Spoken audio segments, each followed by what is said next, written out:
don't have any other branch. हमारी कोई अन्य शाखा नहीं है, नकालों से सावधान। जय हिंद मेरे प्यारे बच्चों। तो आगे चलते हैं यानी सेट नंबर 5 की तरफ कि जैसे जैसे क्वेश्चन आपके पास आ रहे हैं, आपको मैं जानता हूं कि नॉलेज आपकी बढ़ रही होगी और आप उसी पैटर्न पे आपने प्रैक्टिस कर रहे होगे। तो आगे चलते हैं सेट नंबर 5 पे कि सेट नंबर 5 में हमारे पास जो क्वेश्चन है इंपॉर्टेंट वो किस तरीके से आपके पास क्वेश्चन है। तो देख सकते हो यानी क्वेश्चन नंबर जो 1 आपके सामने है, क्वेश्चन नंबर 1 में दिया हुआ है कि if the set and A contain the 5 element and then number of the element in the power set. वैसे बच्चों आपको क्लास के अंदर मैंने बताया हुआ कि पावर सेट जो होता है वो कलेक्शन ऑफ द सबसेट होता है। तो बिल्कुल ठीक है, यानी हमारे पास पावर सेट के अंदर जो एलिमेंट होंगे वो उसके नंबर ऑफ द सबसेट के इक्वल ही होंगे। तो क्यों ना मैं जब ए में यानी 5 एलिमेंट कंटेन है तो पावर ऑफ सेट में जो नंबर ऑफ एलिमेंट जो कंटेन करेंगे वो 2 की पावर एन 5 ही होगा। तो 2 की पावर 5 किसके इक्वल होता है आपके 32 के।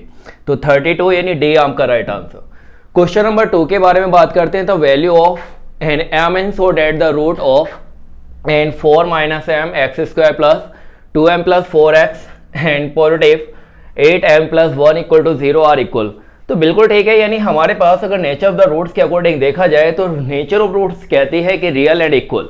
रियल इक्वल तभी होता है जब हमारा डिस्क्रिमिनेंट जो होता है वो आपके किसके यानी डिस्क्रिमिनेंट आपका इज इक्वल टू 0 होता है। तो डी स्क्वायर जो होता है वो वी स्क्वायर माइनस के 4 and A C are equal to N 0। चलो मैं वैल्यू अगर यहाँ पे पुट करता हूँ तो बच्चे ये मेरे पास है 2m एंड पॉजिटिव के 4 का होल स्क्वायर और नेगेटिव एंड 4 ऑलरेडी और ए यहाँ पे जो है बच्चे वो आपका 4 माइनस एम और जो सी है वो है आपका 8m N plus N 1 are equal to N 0। चलो अगर ये चीज़ें हम इसे ओपन कर दें तो ये हमारे पास n 4 and m square and positive के 16 एंड पॉजिटिव के 8m। आगे चलो हमने इसको भी यानी सोल्व तो 8 यानी पॉजिटिव के 32m और ये निगेटिव के 8m। क्लियर बच्चे, पॉजिटिव के प्लस 4 और निगेटिव के m। तो ये कंडीशन हमारे पास बन चुकी है। आगे इसे हमने और सॉल्व किया तो 4m square plus N 16 plus N 8m are equal to 32m negative N 8m। तो नॉर्मल हमारे पास कितना हो जाएगा बच्चे 24। तो 24m और निगेटिव 23m तो 4 एन मल्टीप्लाई 23m और पॉजिटिव के यानी ये निगेटिव हो जाएगा बच्चे। तो negative N 4 multiply N 4 are equal to 0। 16 से आपका 16 आपका कैंसिल एन 4m स्क्वायर और ये बना आपका निगेटिव के। इसे सॉल्व करूँगा तो 4 3 12 एंड 4 3 12 एंड 4 2 8 और 92m are equal to N 0। Clear है। चलो ठीक है, यहाँ से मैंने क्या करा आपका 4m मैंने कॉमन ले लिया।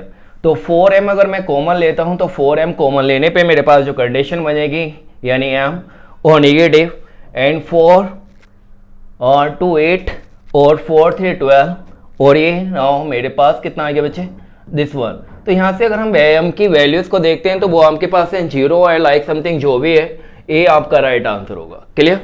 आगे चलते हैं नेक्स्ट क्वेश्चन नंबर आपका 3rd में। y is equal to N 5 की power x upon N x की पावर एन 5।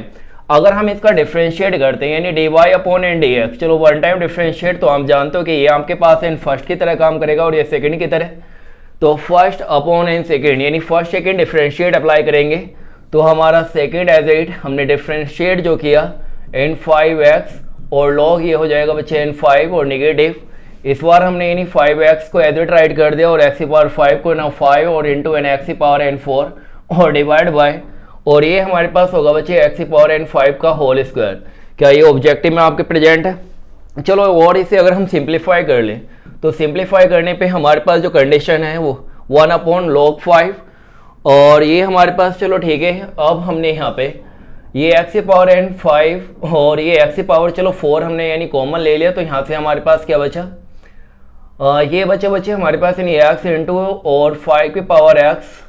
चलो 5 की पावर x भी हम कॉमन ले लें तो कॉमन लेने पे हमारे पास 5 की पावर x और ये नॉर्मल हमारे पास जो कंडीशन आ जाएगी वो आपके पास तो सिंप्लीफाई करोगे यानी 1 upon log 5 and upon and 5 upon x।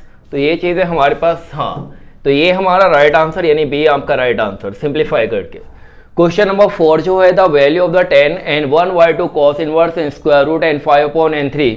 चलो अगर देखा जाए बच्चे यहाँ पे हम अगर ये जो क्वेश्चन है आपको क्लास में मैंने इस टाइप के क्वेश्चन आपको बताए हुए हैं, अगर मैं 1/2 1y/2 and cos inverse and square root and 5/n3 is equal to, अगर मैं थीटा लेट कर लूँ, अगर मैंने इसको थीटा लेट किया तो ये पूरा जो बना वो टेन थीटा की वैल्यूज आपको फाइंड करनी है।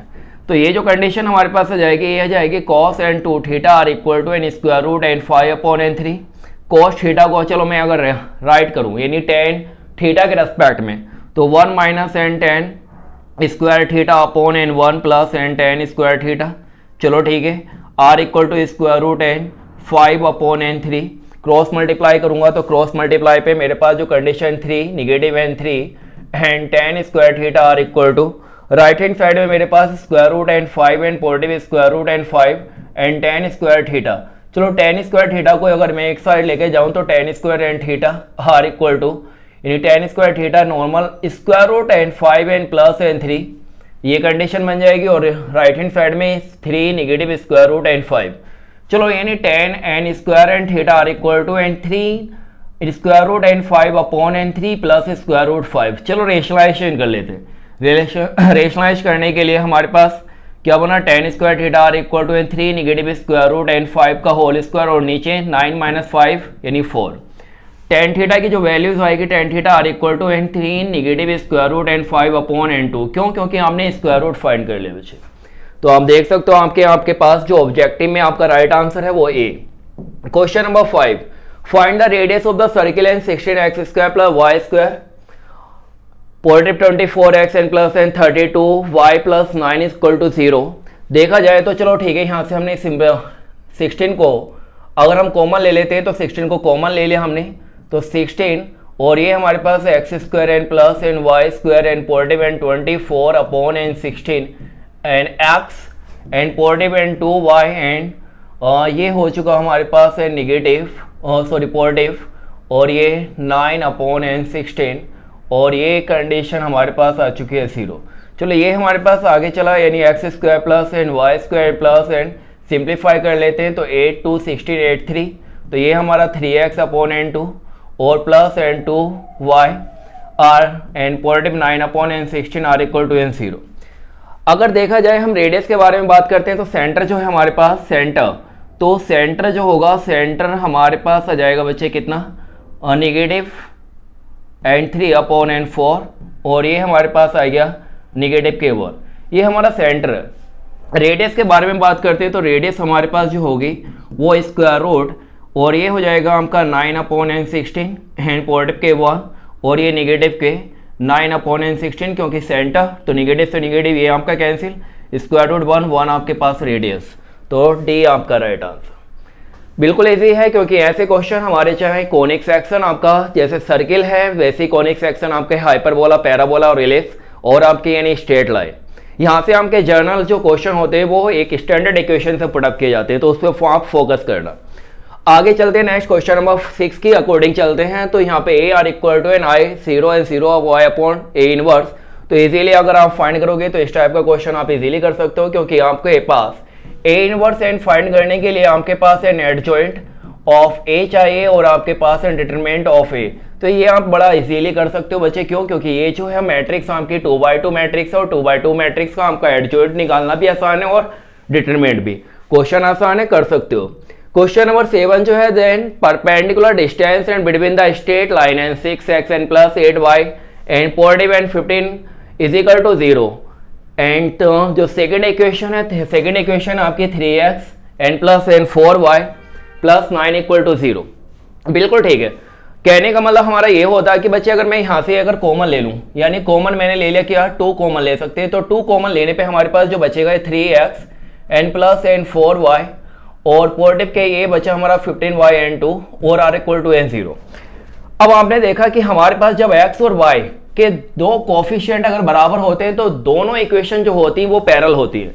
जब पैरेलल होती हैं तो मैं ये भी कह सकता हूं कि distance between the two parallel line, ये इस टाइप का जो क्वेश्चन है आपके यानी 2D में वेरी वेरी इंपॉर्टेंट। तो ध्यान रखना कि यानी किसी बिंदु से परपेंडिकुलर डिस्टेंस हो या दो लाइनों के बीच डिस्टेंस फाइंड करना यानी यानी distance between the two parallel line, तो उसी के according distance between the two parallel line तो हम बिल्कुल कर सकते हैं कि distance and between the two parallel line तो पैरेलल लाइनों के बीच में हमारे पास जो कंडीशन होगी वो होगी आपके पास, चलो यहाँ पे यानी कांस्टेंट, तो आप सभी को पता है ये होता क्या है कि Cn2 minus N C1 upon N A square N positive N we square.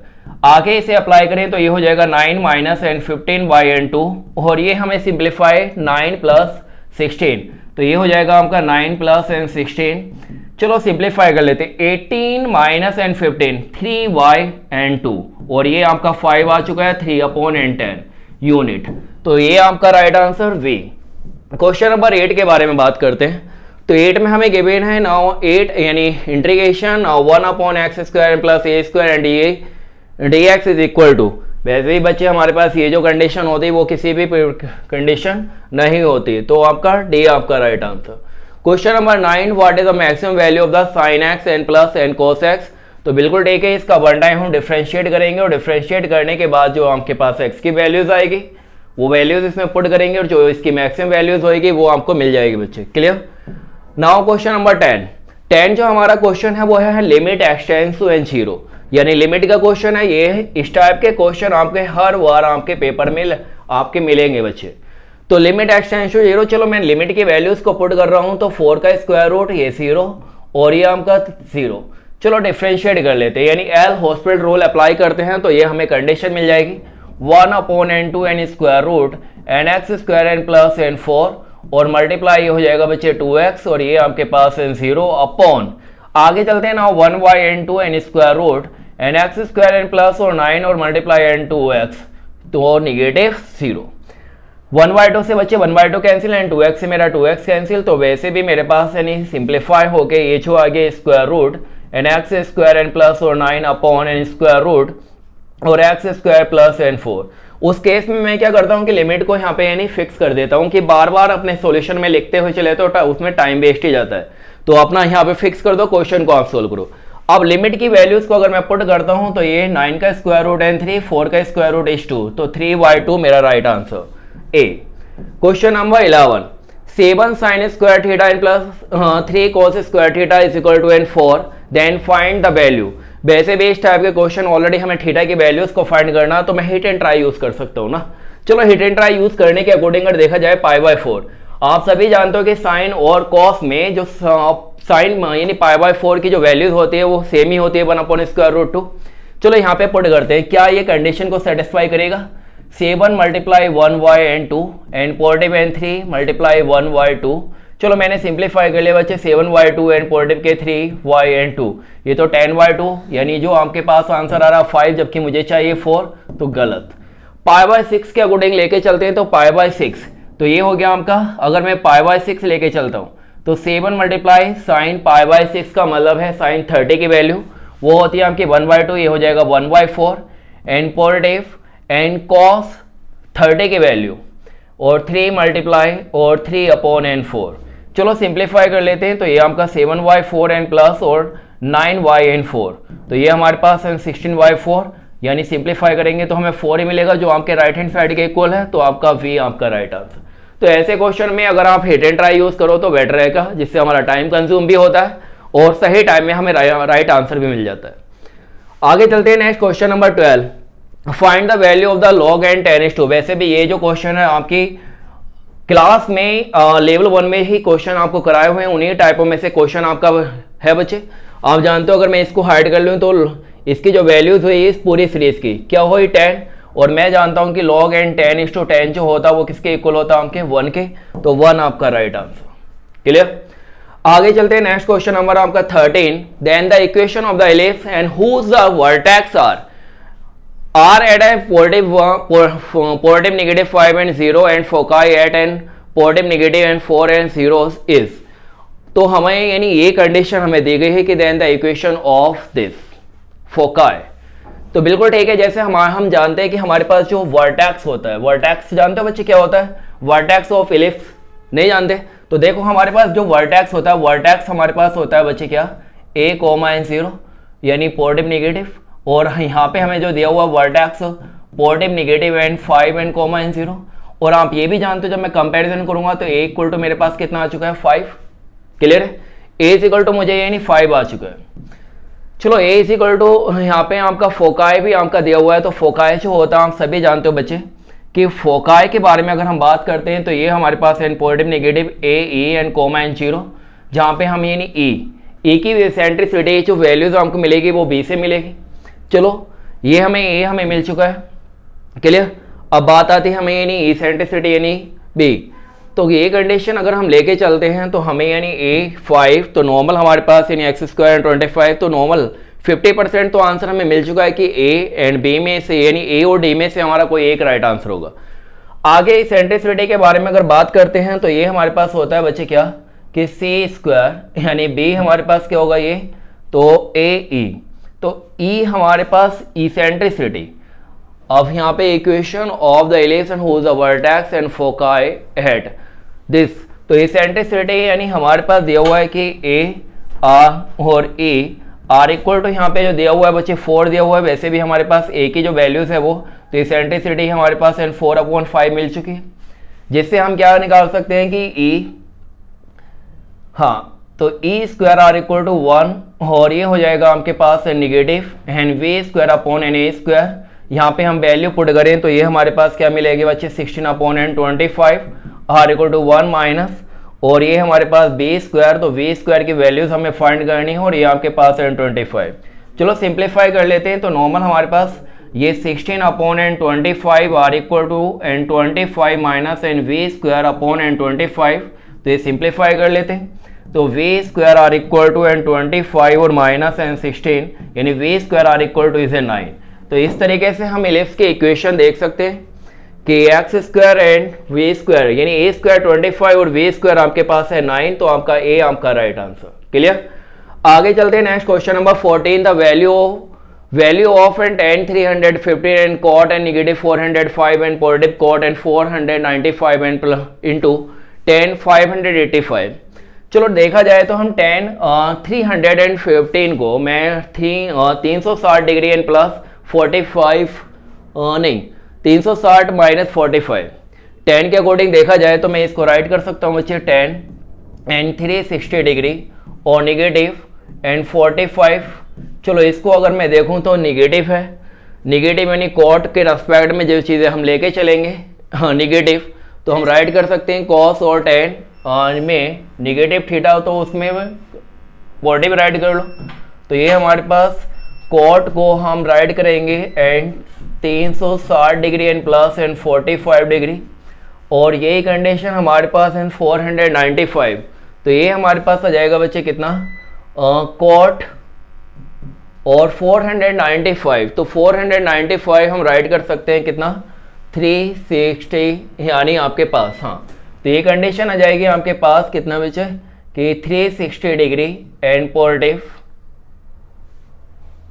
135, और ये हमारे पास मल्टीप्लाई एंड 10 कंडीशन आ जाएगी हमारे पास इन 585, तो आपके पास 720 एंड 720 डिग्री निगेटिव, और ये हो जाएगा आपके पास बच्चे 45 यानी 90 और 30 45 तो नॉर्मल, तो एंड 500, तो इसमें देख लो बच्चे 5 8 5 एंड 12 13 और 630, तो 630 में भी ये चीज़ें हमें यहाँ से प्लेस कर लो इस तरीके से, यानी चीज़ें आप अकॉर्डिंग टू क्वाड्रेंट लेके इसे करो तो आप इजीली, मैंने हिंट आपको दे दिया, इतना आप करके लेके चलोगे डायरेक्ट अकॉर्डिंग टू क्वाड्रेंट जो भी इनकी जो वैल्यूज आएंगी वो आप पुट करोगे, राइट आंसर आपको मिल जाएगा बच्चे। क्वेश्चन नंबर हाँ आपका 15, द वैल्यूज ऑफ एन, ये हमें दिया हुआ है कि 1 to 4 एन स्क्वायर ई की पावर स्क्वायर रूट एक्स। चलो ठीक है, मैंने यहाँ पे क्या करा बच्चे यानी स्क्वायर रूट एक्स, तो स्क्वायर रूट एक्स को मैंने यहाँ पे यानी क्या कर लिया टी लेट कर लिया, तो 1/n2 and square root x and D x are equal to क्या मिला बच्चे डी टी मिला, तो यहाँ पे यानी d x are equal to ये मेरे पास है 2 स्क्वायर रूट एक्स और डी टी। चलो ये इसको मैंने यहाँ पे लेट किया, तो d x are equal to मैं लिख सकता हूँ 2t एंड डी टी। इतना करने के बाद हमारे पास जो कंडीशन आएगी वो अगर हम यहाँ पे वैल्यू पुट करें तो आप जानते हो कि ये हमारे पास जो है 4, तो square root and 4 are equal to ये हमारे पास कितना हो जाएगा 2, तो ये कंडीशन आएगी 1 and 2 और ये e एंड t इंटू और 2 यहाँ पे आ जाएगा, तो ये आपका टी और डी टी। चलो यानी आपके आइलेट्स के अकॉर्डिंग देखा जाए तो आपका एल्जेब्रिक है और ये आपका एक्सपोनेंशियल फंक्शन है, ठीक है। तो ये हमारे पास इन फर्स्ट एंड सेकंड अप्लाई करोगे तो ये 2 और ये एज इट रहेगा, तो नॉर्मल हमारे पास आ जाएगी कंडीशन बच्चे, फर्स्ट एज इट और इंटीग्रेशन जो हुआ आपका टी डी टी के रेस्पेक्ट और निगेटिव, फिर आपके पास ये कंडीशन हमारे पास आ जाएगा बच्चे, एक मिनट, हाँ ये कंडीशन आ जाएगी हमारे पास, डिफ्रेंशिएट करोगे तो डिफ्रेंशिएट ये हो जाएगा आपके पास d upon N D x और टी और इंटीग्रेशन ऑफ ई की पावर एन टी और डी टी और ये हो जाएगा आपका डी टी। इसको हमने सॉल्व किया तो ये कंडीशन हमारे पास आ गई 2 और ये हमारा t इंटू ई की पावर एन टी और ये आ जाएगा बच्चे निगेटिव और ये डिफ्रेंशिएट अगर हम करते हैं तो नॉर्मल हमारे पास डिफ्रेंशिएट तो t ये तो आपका 1 बन गया और ये ई टी और डी टी, तो इसे और ज़्यादा सोल्व करें तो ये आ जाएगा 2 और ये हो जाएगा आपका t into and e t और निगेटिव एन ई टी और ये क्लियर बच्चे, और ये हमारे पास जो कंडीशन दी गई है 1 और 2 तो 2 और ये हमारे पास आ जाएगा अगर ई टी अगर मैं कॉमन लूँ तो ये कंडीशन मेरे पास क्या आ जाएगी, ये जाएगा t माइनस एन 1, चलो वैल्यू पुट करते हैं तो ये हो जाएगा 2 और ये कंडीशन आ जाएगी हमारे पास e और t की पोजीशन पे अगर हम पुट करते हैं तो ये हो जाएगा ई स्क्वायर और 1 और निगेटिव और ये हो जाएगा 1 और ये 1 माइनस एन 1 आपके पास यानी 0, तो ये आंसर आ गया 2e स्क्वायर। तो ये आपका फाइनल आंसर होगा बच्चे 2e स्क्वायर यानी बी आपका राइट आंसर।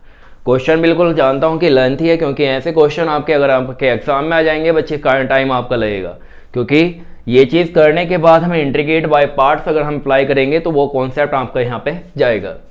आगे चलते हैं नेक्स्ट क्वेश्चन नंबर 16 के अकॉर्डिंग देखा जाए तो लिमिट की वैल्यूज़ को पुट करूँ तो ये हमारे पास ए एक्स की पावर अगर 0 तो हमारा 1 माइनस एन 1 यानी आपके पास क्या होगा 0, तो 0 अपॉन एन 0 तो ये ने।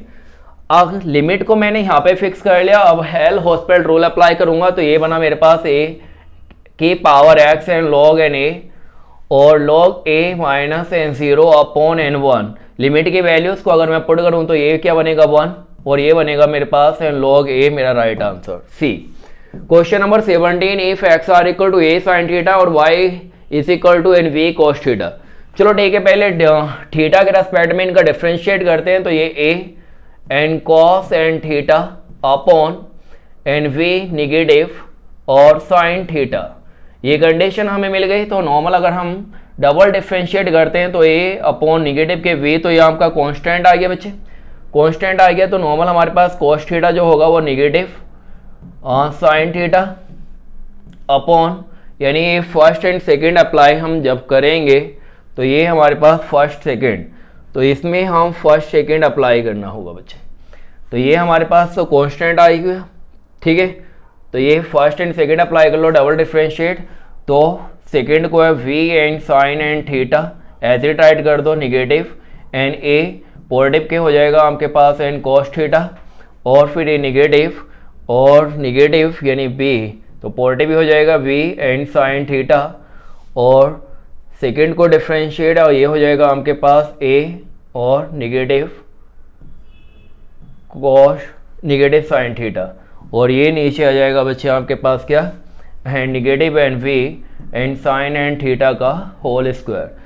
तो देख लो हमारे पास जो कंडीशन आ जाएगी ये आपके पास फाइनली आंसर जो आएगा ये आपके पास आ जाएगा। तो दिस वन नॉर्मल कंडीशन हमारे पास कितनी आ जाएगी, डिफ्रेंशिएट कर लो। वैसे भी हमारे पास यानी ये जो कॉट है कॉट के अकॉर्डिंग हम राइट कर सकते हैं, यानी आपके पास कॉट थीटा को निगेटिव एंड कोसेक, तो नॉर्मल हमारे पास negative A upon n we square, तो ये आपका ये राइट आंसर। आगे चलते हैं नेक्स्ट बच्चे क्वेश्चन नंबर 18 में कि d integration d x upon and sine x and positive square root and 3 cos x.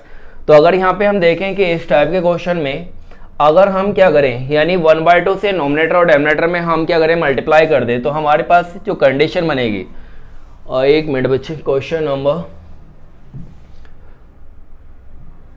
हाँ इसी क्वेश्चन के ऊपर हम बात कर रहे थे। तो अगर हमने इन इंटीग्रेशन और ये आपके पास एन 1/2 एंड dx, और ये हमारे पास कंडीशन आ चुकी है 1/2 and sin x and positive now square root है 3/2 एंड cos x। चलो ठीक है, 1/2 को मैंने बाहर निकाल लिया और ये मेरे पास इंटीग्रेशन और dx आर इक्वल टू 1/2 की जो वैल्यूज होती है वो हमारे पास अगर देखा जाए cos के रेस्पेक्ट में तो cos की जो वैल्यूज होती है इसको मैं लिख सकता हूँ 1/2 को cos and pi Y and 3 के लिए बच्चे, यानी 60, हाँ, और इंटू एंड साइन और x, और ये जो वैल्यूज होती है ये होती है आपकी साइन, पॉजिटिव है तो साइन आपकी pi Y and 3 into n cos n x. तो इसके अकॉर्डिंग अगर देखा जाए हमारे पास जो कंडीशन लगी हुई है कि 1/2, इसी को मैं लिख सकता हूँ कि dx अपॉन, और ये मैं राइट कर सकता हूँ कि साइन, तो साइन, और ये हो जाएगा बच्चे आपके पास साइन x और पॉजिटिव के पाई वाई एन 3, ये कंडीशन हमारे पास आएगी, इसको ही राइट कर सकते हैं 1/2, और ये कंडीशन हमारे पास आ जाएगी इंटीग्रेशन एन कोसेक और x एन प्लस एन पाई वाई एन 3 और ये dx। चलो अगर ये देखा जाए तो ये जो कंडीशन हमारे पास ना 1/2 और log, और ये हो जाएगा आपके पास एन 10 और डिवाइड बाय 2 करेंगे तो ये आपका x/2 and plus 9 pi Y and 6। तो ये कंडीशन ये यहाँ, तो देख लो हमारे पास जो लॉग कंडीशन, तो नॉर्मल पाई/2 यानी 1/2, और ये हमारे पास n प्लस एन सी। तो देख सकते हो कि राइट आंसर जो होगा वो आपका बी आपका राइट आंसर। क्लियर? आगे चलते हैं क्वेश्चन नंबर 19 की line and passing and through the point and 5 1 0, ये 0 नहीं होगी क्यों? क्योंकि हमें जो वैल्यूज निकालने हैं यहाँ ए और वी की वैल्यूज, क्यों ऑब्जेक्टिव में, तो यहाँ 0 की पोजीशन पे बच्चे ए देखना है यहाँ पे। तो 5 1 a and 3 v 1 and cross the y z plane at point. आप सभी जानते हो कि वाई जेड प्लेन पे हमारा x जो होता है वो आपका क्या होता है, 0 होता है। मान लो अगर हम यानी 2 पॉइंटों से जाने वाली लाइन का अगर हम इक्वेशन निकालें तो कंडीशन हमारे पास क्या आएगी, x minus and 5 upon and 5 minus यानी 3 माइनस के 2 r equal to and y minus and 1 upon और v minus and 1 r equal to, और ये हो जाएगा बच्चे आपके पास z minus and a upon और ये a minus and 1 equal to and lambda. अगर देखा जाए हम डायरेक्ट x की जो वैल्यूज है वो आपके negative and 2 lambda and positive and 5, और y की वैल्यूज आपकी लैम्डा और v माइनस एन 1 और पॉजिटिव एन 1 और z are equal to lambda और a माइनस एन 1 और ये हमारे पास एन पॉजिटिव एन ए। चलो ये वैल्यूज हमें मिल चुकी है। आप सभी जानते हो कि हमारे पास यानी वाई जेड प्लेन पे x जो होता है वो 0 होता है, तो 0 वाली कंडीशन ये तो हमें मिल चुकी है। अगर देखा जाए हमारे पास जो लैम्डा की वैल्यूज, तो निगेटिव के 2 lambda and plus N y are equal to N 0, तो निगेटिव के 2 lambda are equal to negative and 5, तो निगेटिव से negative lambda are equal to कितना मिला बच्चे, 5/2। चलो अगर ये लैम्डा की वैल्यूज मैं यहाँ पे पुट करता हूँ तो वो ये 17y/2 के इक्वल होना चाहिए। 17y/2 के इक्वल, तो ये 5y/2 और ये v माइनस एन 1 और positive 1 are equal to and 17y/2। चलो ये 5y/2 एन v और ये negative 5y/2 and positive 1 are equal to 17y, तो ये 5y/2 and v are equal to ये हुआ 17y/2 पॉजिटिव के 5y/2 निगेटिव 1। चलो पहले ये सिंप्लीफाई कर लो, तो ये 17 एन प्लस एन 5 और निगेटिव एन 2 अपॉन एन 2, तो कितना हुआ 22 यानी 20 अपॉन एन 2। 2 से ये गया 10 टाइम्स और 5 से गया ये 2 टाइम्स, तो v इज इक्वल टू कितना आया मेरे पास 4। आपने ऑब्जेक्टिव में देखो कि v is equal to 4 a की कंडीशन में गिवन है, तो यही आपका राइट आंसर है B. Question number 20 and d square y upon d x square, यानी सिंपल है कि डबल डिफरेंशिएट, तो हिट एंड ट्राई यूज कर लो। यानी डबल डिफरेंशिएट पे जो आपका कांस्टेंट यानी डबल डिफरेंशिएट अगर 0 के इक्वल हो जाएगा वही आपका राइट आंसर होगा। Question number 21 tan inverse cos inverse x and is equal to, बिल्कुल ठीक है। अगर हम देखेंगे टेन और ये हमें गिवन है कि कॉस सेक इनवर्स यानी कॉस इनवर्स एक्स, तो अगर राइट एंगल ट्रायंगल के अकॉर्डिंग जाएं तो कॉस जो होता है इसके डिनोमिनेटर में 1 ऐड कर लो।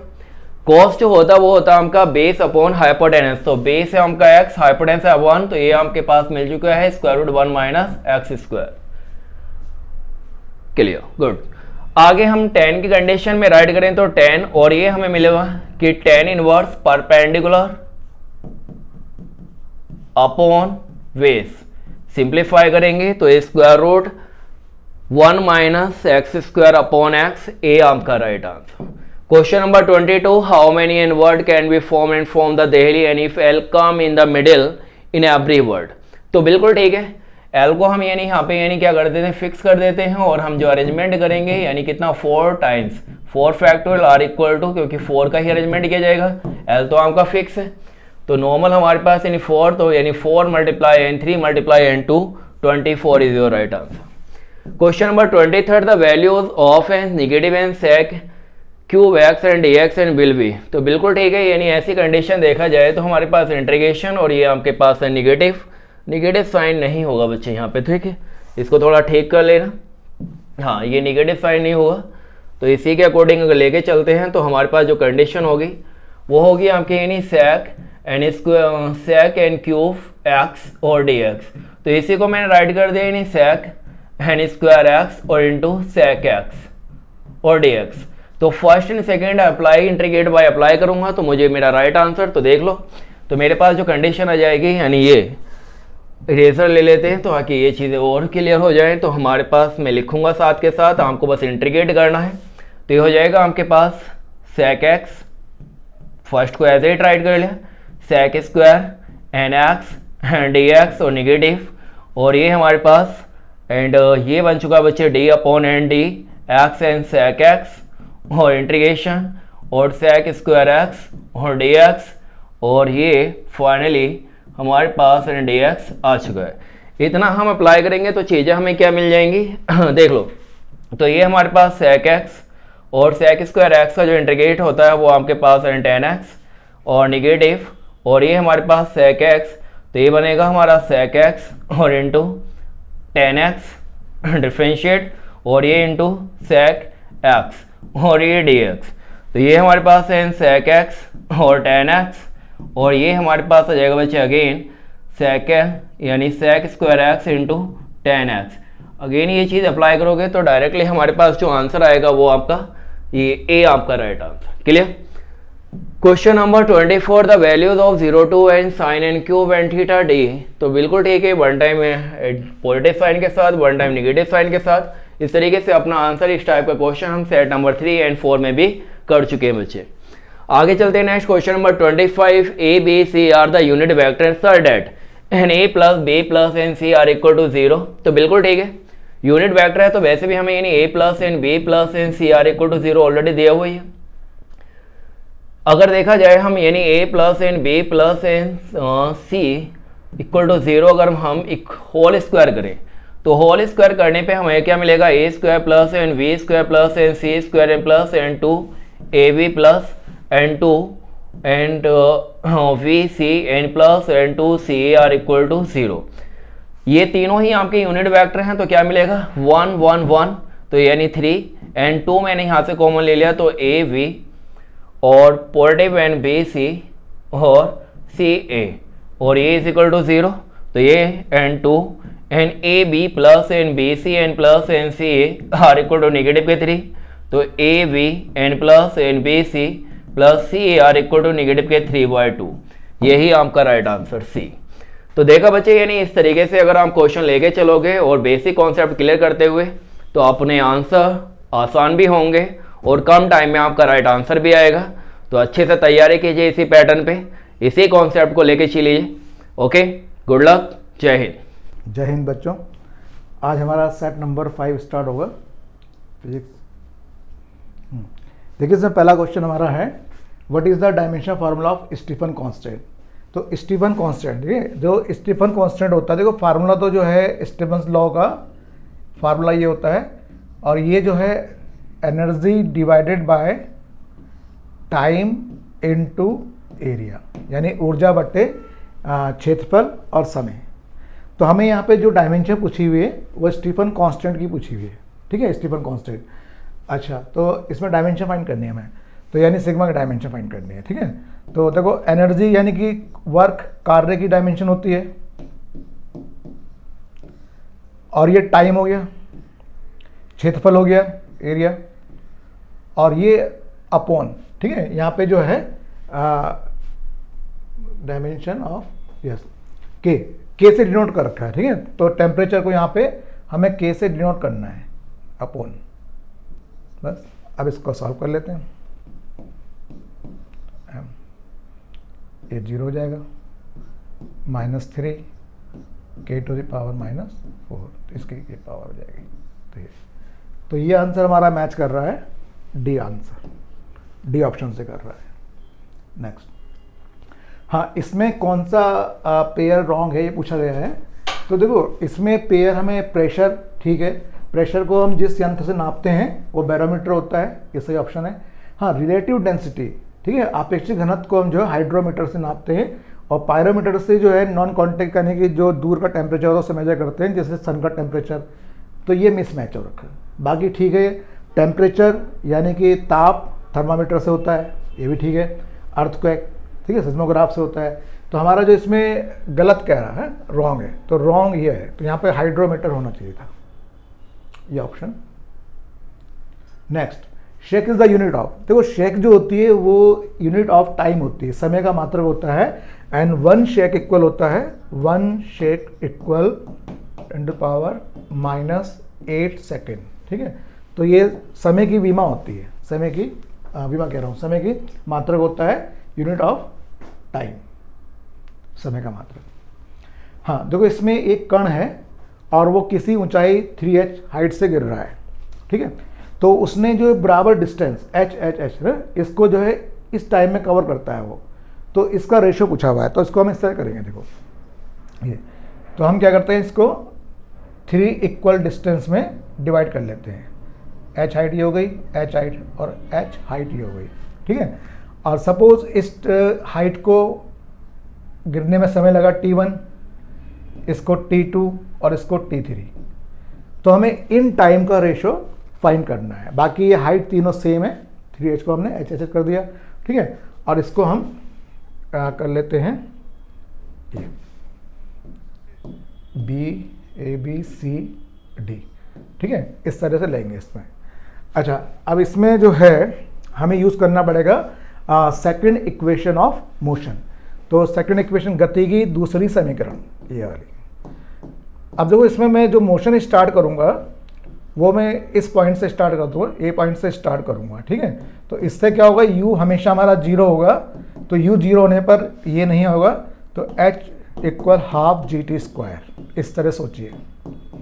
इसमें हाफ प्योर नंबर है कांस्टेंट, और g भी कांस्टेंट है उस पर्टिकुलर जगह पर, ठीक है।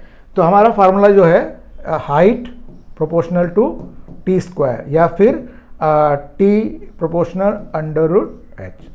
तो हमें इस वाले फार्मूले को करना पड़ेगा इसको। तो अब मैं सबसे पहले इसमें डिस्टेंस लेता हूँ, देखो ये वाला केस लेता हूँ, मैं रेड से कर लेता हूँ उसको। पहले मैं ए बी मोशन कंसिडर करूँगा, यानी ए से बी तक, ठीक है, ए से बी तक मोशन लूँगा मैं। तो इसमें टाइम t1 हो गया, है ना, और ये, तो इस केस में t1 प्रोपोर्शनल टू √h। ऐसे में इसके बाद मोशन लूँगा इसमें A to C, यहाँ से, ठीक है। तो इससे क्या होगा, हमारा जो मोशन स्टार्ट है वो यहाँ से स्टार्ट हो जाएगा, और यहाँ u इक्वल 0। तो अब टाइम देखो, अब इसमें इतने डिस्टेंस में टाइम हो जाएगा t1 + t2 proportional to √2h। Similarly हम A to D कंसीडर करेंगे, और इसमें टाइमिंग देखिए, टोटल टाइम जो है t1 + t2 + t3, ये proportional to √3h, total height, ठीक है। अब इनको हम रेशो कर लेते हैं, देखिए रेशो कर लेते हैं इनको, इनका रेशो कर लेते हैं, इससे कर लेते हैं। t1 ratio T1 plus T2, T1 plus T2 plus T3, ये √1 √2 √3 यानी 1 √2 √3 ये आ जाएगा आपको। अच्छा, ये तो ऑलरेडी T1 है, इसके 1 हो गया ये, ठीक है। अच्छा, अब इसमें से आप इसे माइनस करेंगे तो ये हो जाएगा T2। तो आपने इससे इसको माइनस करा है तो सेम आपका इसमें आ जाएगा √2 माइनस √। ऐसे देखिए इसमें T3 तक है, इसमें इसको माइनस करेंगे हम तो हमें T3 मिल जाता है टाइम। इस तरह आप शॉर्ट कर लोगे इसको, तो यानी कि आपने इससे इसको माइनस करना है तो ये हो जाएगा आपका √3 माइनस √2। तो ये है, थोड़ा लेंथी था, लेकिन अगर आपको इसको आप ऐसे मेंटली भी कर सकते हैं, एक बार अगर इसका पैटर्न समझ में आ जाए तो आपका आंसर हो गया ये। डी आंसर है, आंसर डी है, ठीक है, आंसर डी है 1 2 3 राइट। नेक्स्ट, हाँ, relation between initial velocity, final velocity and acceleration. तो इसमें देखना हमें ये तो, हाँ, इसमें जो सही रिलेशन है, सही रिलेशन ये है, क्योंकि ये जो इक्वेशन है v square equal u square plus 2as, जो कि सेकंड इक्वेशन, सॉरी जो थर्ड इक्वेशन मोशन है, ठीक है, ये थर्ड इक्वेशन यानी कि गति की तीसरी समीकरण है, ये सही है। बाकी में रॉन्ग है ना, ये भी तो सही है, पूछा गया अंतिम। हाँ, इसमें भी रिलेशन सही दे रखा है, v = u प्लस at। क्या पूछा था इसमें? The relation between initial velocity, final velocity and acceleration, v = u plus at, ये भी ठीक है। तो इसमें मिस प्रिंट हो गया होगा, ये भी सही है आपका, ये भी सही है। तो हो सकता है, तो वैसे तो इसमें दोनों सही हैं, तो इसमें मिस प्रिंट हो गया, तो हो सकता है यहाँ पे माइनस होगा ना, माइनस रहा होगा, इसमें एक रॉन्ग रही होगी। बाकी ये देखो, ये तो रॉन्ग है, ये भी रॉन्ग है, तो ऐसी इनमें से कोई और भी रॉन्ग रही होगी, तो तब एक सही आएगा। तो मिस प्रिंट हो गया होगा, यहाँ पे हो सकता है यहाँ पे माइनस कर दिया होगा, ठीक है। तो खैर एग्जाम में एक ही होगा कोई सा भी, तो यहाँ पे तो खैर कोई बात नहीं।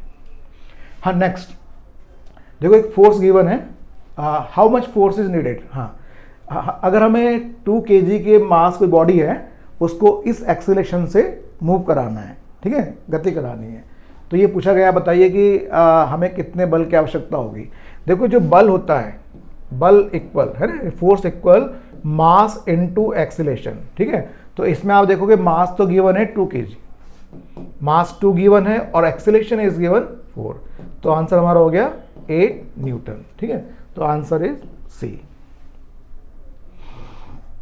स्विमिंग, तैरना संभव होता है, तो तैरना जो संभव है वो न्यूटन के तीसरे नियम से, क्रिया प्रतिक्रिया का नियम, जिसको हम कहते हैं तो थर्ड लॉ है ना। Ratio of limiting friction to normal reaction, यानी कि जो लिमिटिंग फ्रिक्शन है एंड नॉर्मल रिएक्शन, इनका रेशियो जो होता है उसे हम कहते हैं कोफिशिएंट ऑफ फ्रिक्शन, ठीक है, यानी कि घर्षण गुणांक। तो घर्षण गुणांक है, तो हमारा आंसर हो गया डी। तो ये फ्रिक्शन वाले चैप्टर से। स्टैटिक फ्रिक्शन इज, स्थितिक घर्षण। देखो, स्थितिक घर्षण जो होता है वो डायनेमिक फ्रिक्शन या फिर कह सकते हैं, ठीक है, हाँ, डायनेमिक फ्रिक्शन या फिर काइनेटिक फ्रिक्शन से ग्रेटर होता है, मोर होता है, ठीक है। तो स्थितिक घर्षण जो होता है वो गतिक घर्षण से अधिक होता है, ये एक फैक्ट है। तो हमारा आंसर हो गया फर्स्ट, ये आंसर हो गया। हाँ, rate of doing work is, यानी कि कार्य करने की दर होती है शक्ति, पावर। हाँ, एक ऑब्जेक्ट जो है वो किसी हाइट से, ग्राउंड, ठीक है, तो ग्राउंड से यानी कि मैदान पर नीचे गिर रहा है, तो अगर कोई बॉडी किसी हाइट से नीचे गिर रही है तो पूछा गया कि बताइए कि उस केस में स्थितिज ऊर्जा। अब देखो, स्थितिज ऊर्जा जो होती है वो मास इंटू जी इंटू हाइट होती है। इसका मतलब है इसकी हाइट डिक्रीज हो रही है, ऊंचाई कम हो रही है, तो उसकी पोटेंशियल एनर्जी क्या होगी, डिक्रीज होगी, क्योंकि नीचे आ रही है, हाइट कम हो रही है इसकी, ठीक है। Mechanical energy can be converted into, ठीक है, यांत्रिक ऊर्जा को पूछा गया कि इनमें से आप किसमें परिवर्तित कर सकते हो। देखो, मैकेनिकल एनर्जी को हम कन्वर्ट कर सकते हैं साउंड एनर्जी में, ठीक है, मैकेनिकल एनर्जी को कन्वर्ट कर सकते हैं इलेक्ट्रिक एनर्जी में भी कर सकते हैं हम, and also in heat energy. तो तीनों में कन्वर्ट कर सकते हैं इसको, तीनों में होता है ये। तो आंसर हमारा है ऑल ऑफ दीज, ठीक है। हाँ, तो ऑल ऑफ दीज आंसर हो जाएगा ये।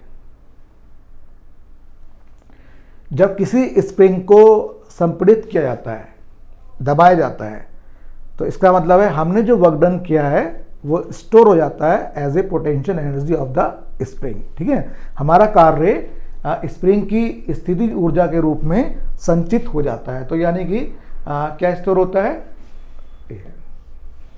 ठीक है। हाँ, ये ध्यान रखिए। और potential energy only conservative forces की होती है, संरक्षित बलों की होती है। Work is equal to formula है, ठीक है। तो work equal force vector dot displacement vector, ये तो फार्मूला ही है। हाँ, यस। तो पृथ्वी के चारों ओर एक कक्षा में घूम रहे उपग्रह के लिए स्थितिज ऊर्जा और गतिज ऊर्जा का अनुपात पूछा गया है, ठीक है।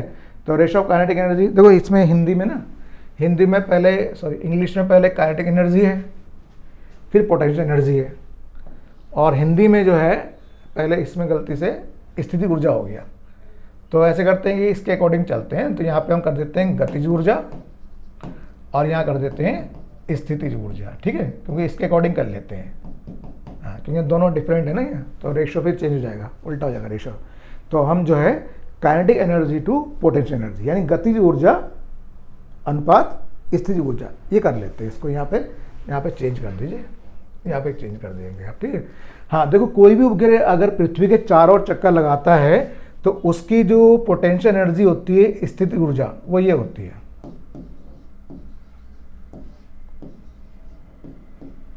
ठीक है।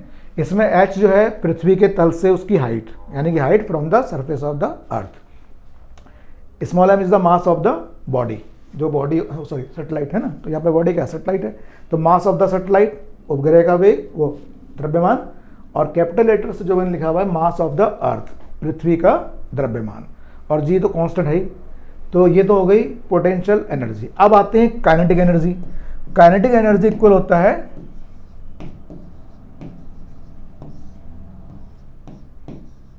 ये होता है फार्मूला, बस।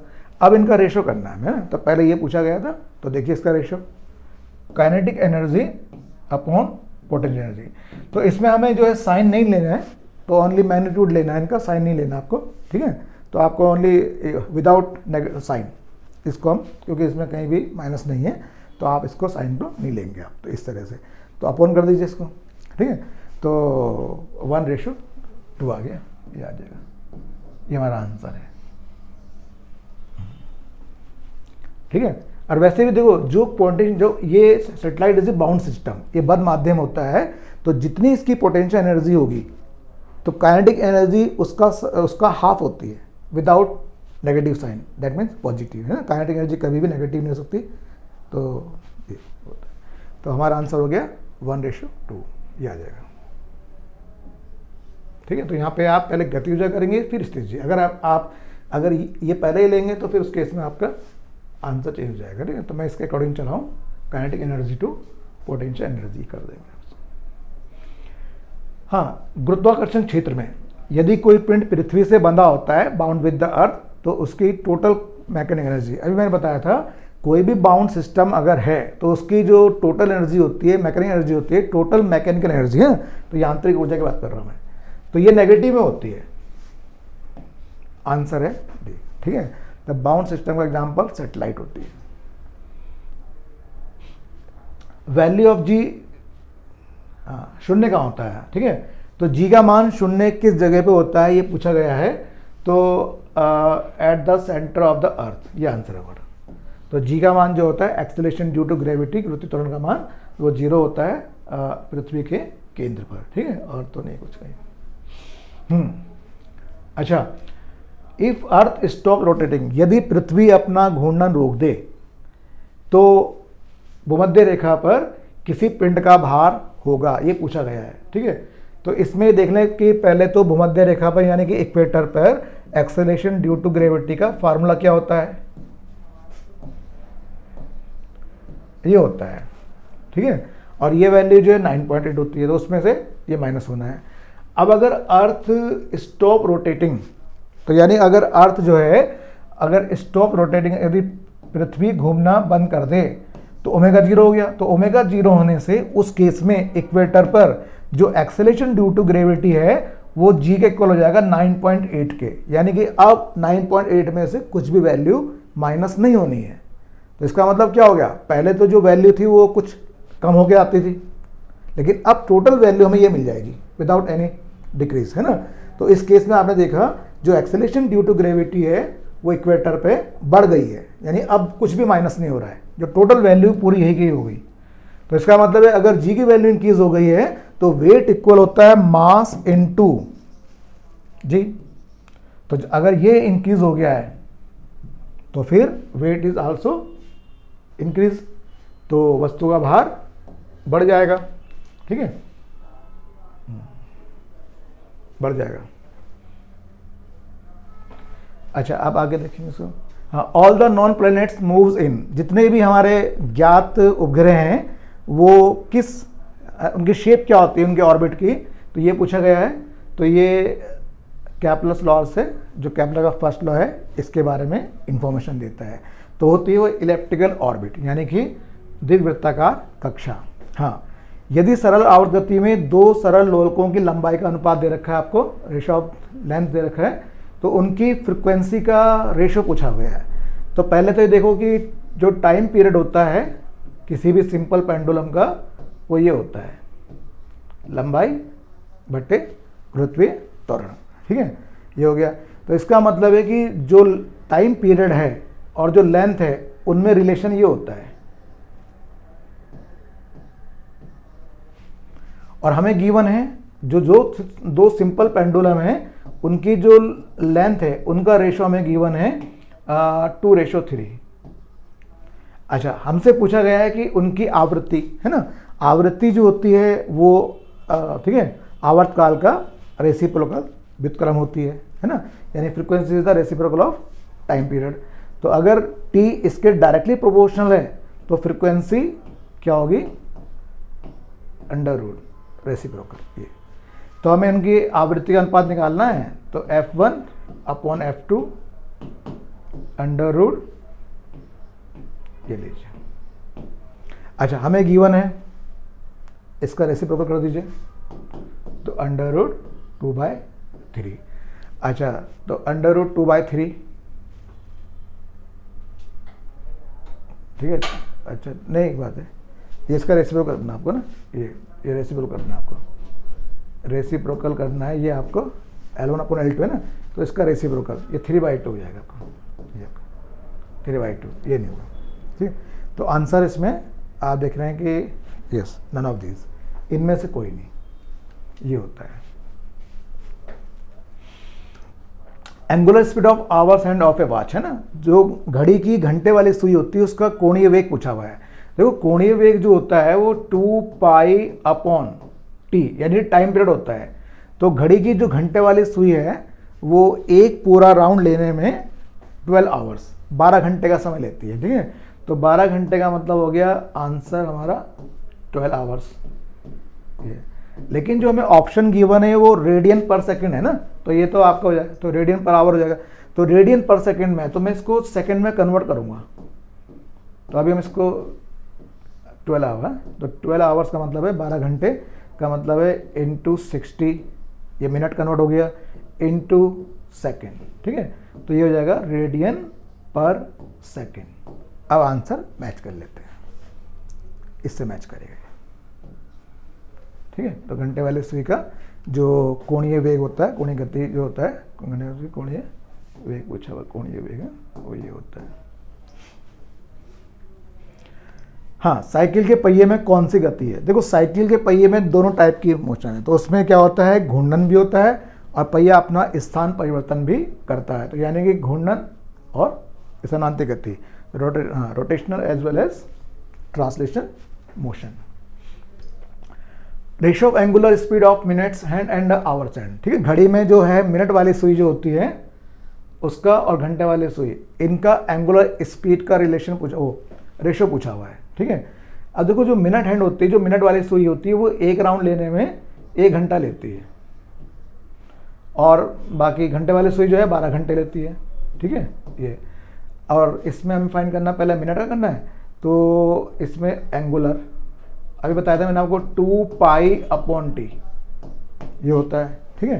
तो अब हम निकालेंगे पहले मिनट वाली सुई का और फिर ये जो है घंटे वाली सुई का, आवर हैंड कर देता हूँ इसको, ठीक है। 2 पाई तो कॉमन है, तो ये रेसिप्रोकल हो जाएगा, देखो टाइम का रेसिप्रोकल हो जाएगा। तो इसका जो टाइम है वो यहाँ पर आएगा, टाइम फॉर आवर हैंड और टाइम फॉर मिनट हैंड, ठीक है, मिनट हैंड ये हो जाएगा आपका।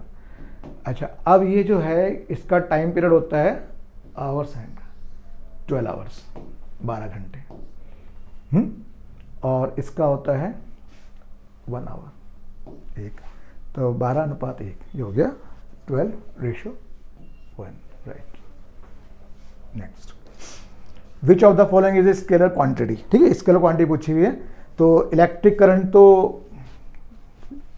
स्केलर क्वांटिटी है ना, ये स्केलर आ गई। बाकी ये वेक्टर है, ये भी वेक्टर है, ये वेक्टर है। तो बच्चों इस तरह से 25 क्वेश्चन हमारे होते हैं। तो ये सेट 5 हो गए और वेरी इंपॉर्टेंट क्वेश्चंस, इनको आप प्रैक्टिस करें। Okay, thank you. Hello everyone, चलिए let's proceed with this session और दूसरा पेपर देख लेते हैं आज हम अपना, ठीक है। सो चलिए, find the synonym of fatal. Fatal is something that causes death. So इसको हम बोल सकते हैं भाई कॉजिंग डेथ, हिंदी में इसे कहा जाता है जानलेवा, ठीक है। व लिखा है मैंने, जानलेवा। ऑप्शंस देख लीजिए। अगर मान लीजिए लीथल का मीनिंग आपको नहीं पता तो बेटा हार्मलेस का मतलब होता है, it is opposite of harmful, जो बिल्कुल भी नुकसान ना पहुंचाए, हार्मलेस हो गया। बेनिफिशियल इज फायदेमंद, नॉट रिलेटेड टू फेटल। फिर हम कह रहे हैं surplus, surplus mean sufficient amount में है। लीथल अगर आपने सुना हो कभी कभी, तो जो बेटा जो मिसाइल्स आपके पास होती है, न्यूक्लियर मिसाइल्स जो होती है, उनको हम कहते हैं they are lethal weapons. Lethal means deadly because they cause death and therefore a जो है वो आपका सिनोनिम हो जाता है इस वर्ड का। अगला देख लीजिए आप, वो कह रहा है choose the word opposite in meaning to the word poultry. Poultry मतलब इतना छोटा कि जिसे इंपॉर्टेंस ना दी जा सके, हिंदी में आप इसे कहते हैं तुच्छ। इसके सिनोनिम्स आप मियागर कह सकते हैं, ठीक, इनसफिशिएंट कह सकते हैं, इनकंसिडरेबल कह सकते हैं। अब वो कह रहा है आपसे आपको ऑपोजिट ढूंढना है। सो तुच्छ का उल्टा यहाँ पर हो जाएगा वर्थ वाइल, इतना जिसको भाई इंपॉर्टेंस दिया जा सके। यहाँ पर इतना तुच्छ था कि इंपॉर्टेंस देने लायक ही नहीं था। आगे, what is the one word substitute for a short stay at a place. Short stay at a place, किसी भी समय किसी भी जगह अगर आप थोड़ी देर के लिए रुकते हैं तो भाई उसको क्या कहते हैं, तो बेटा उसको कहते हैं सजर्न, ठीक। हॉल्ट इज लाइक स्टॉपेज, रुकना। ऐसे भी अगर मैं आपको बोल दूं भाई रुक जाइए, so it is a halt, stay. Intermission जो है वो ब्रेक को कहा जाता है। ऐसे ही इंटरल्यूड जो आप कहते हैं, so interlude is also kind of an, अंग्रेजी में इसको मैं बोलूँ it's an interval.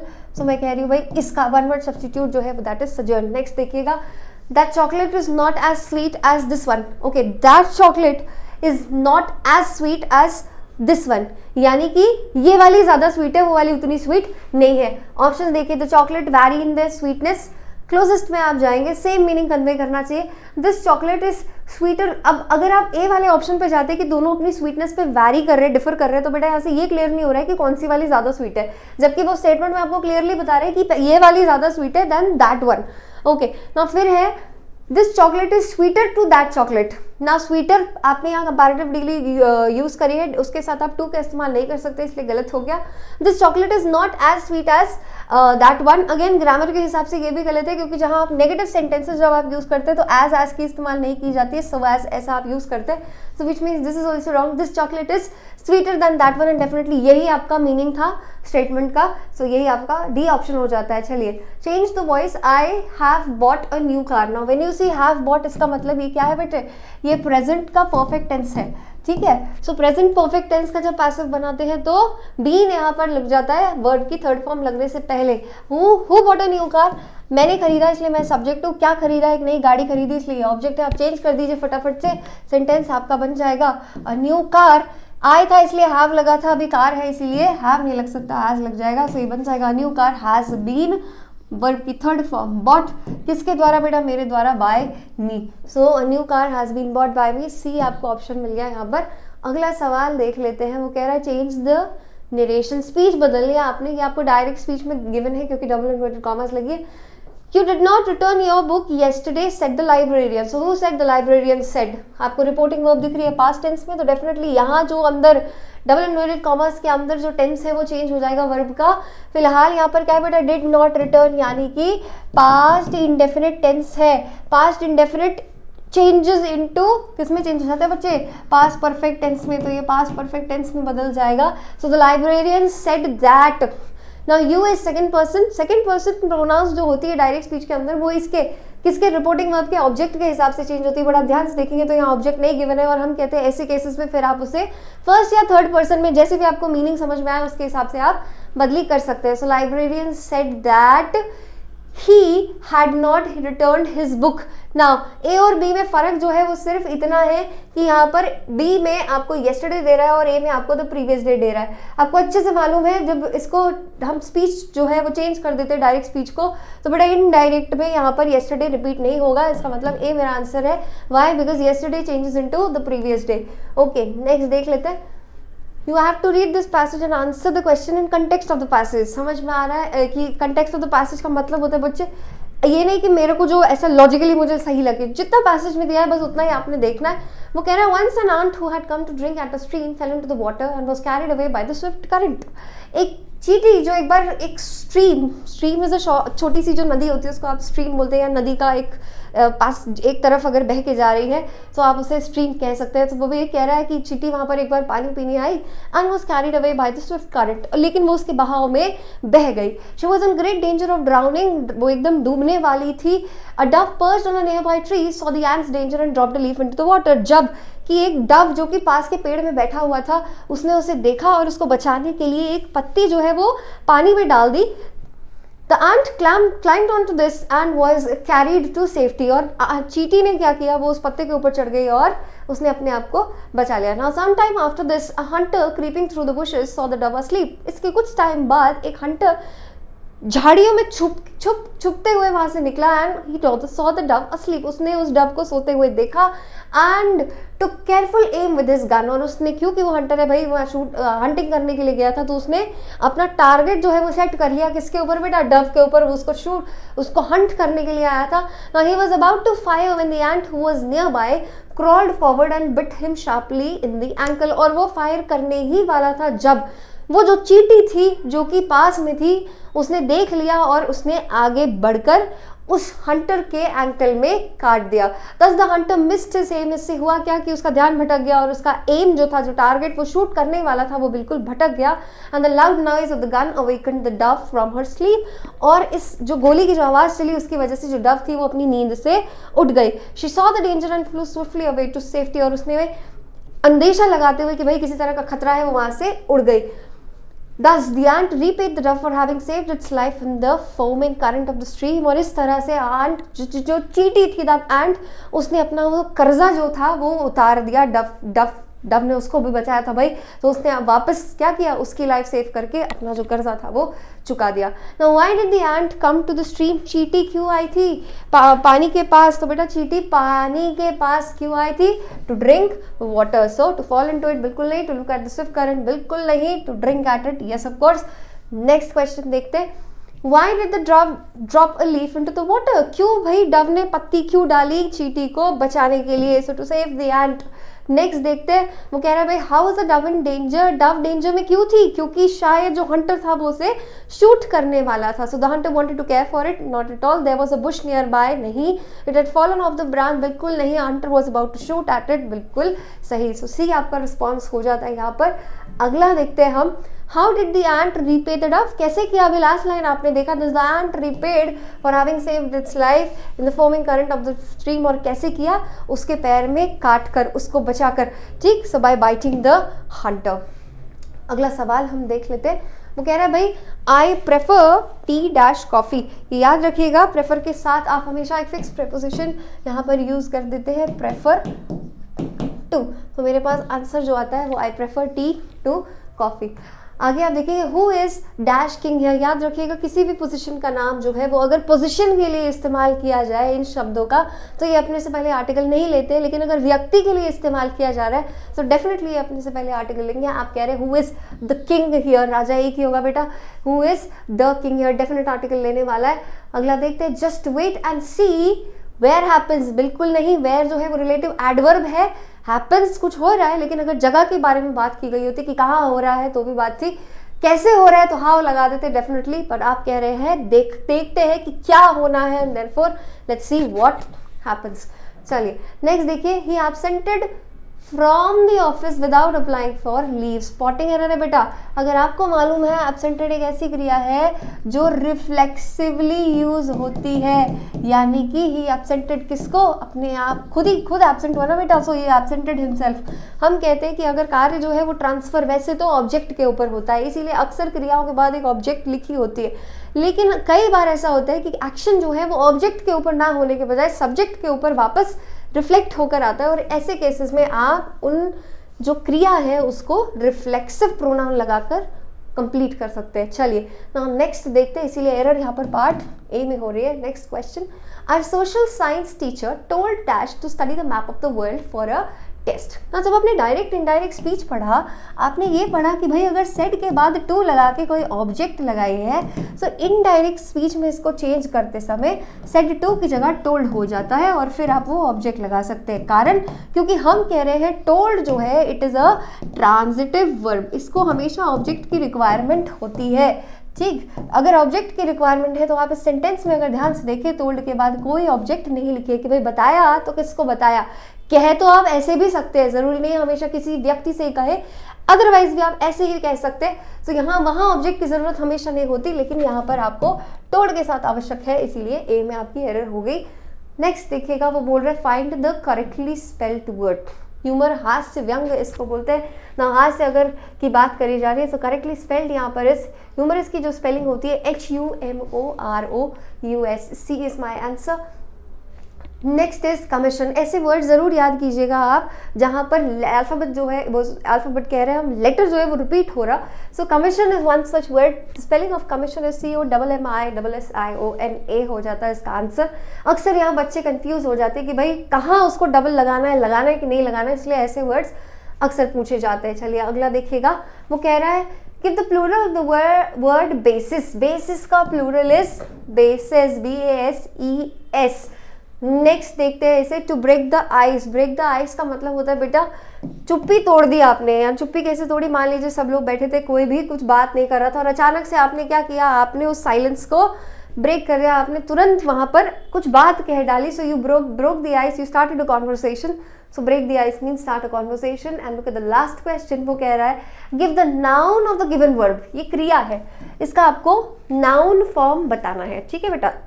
Now receive जो है ये verb है, receptively जो आप कह रहे हैं you did something receptively, so this becomes an adjective.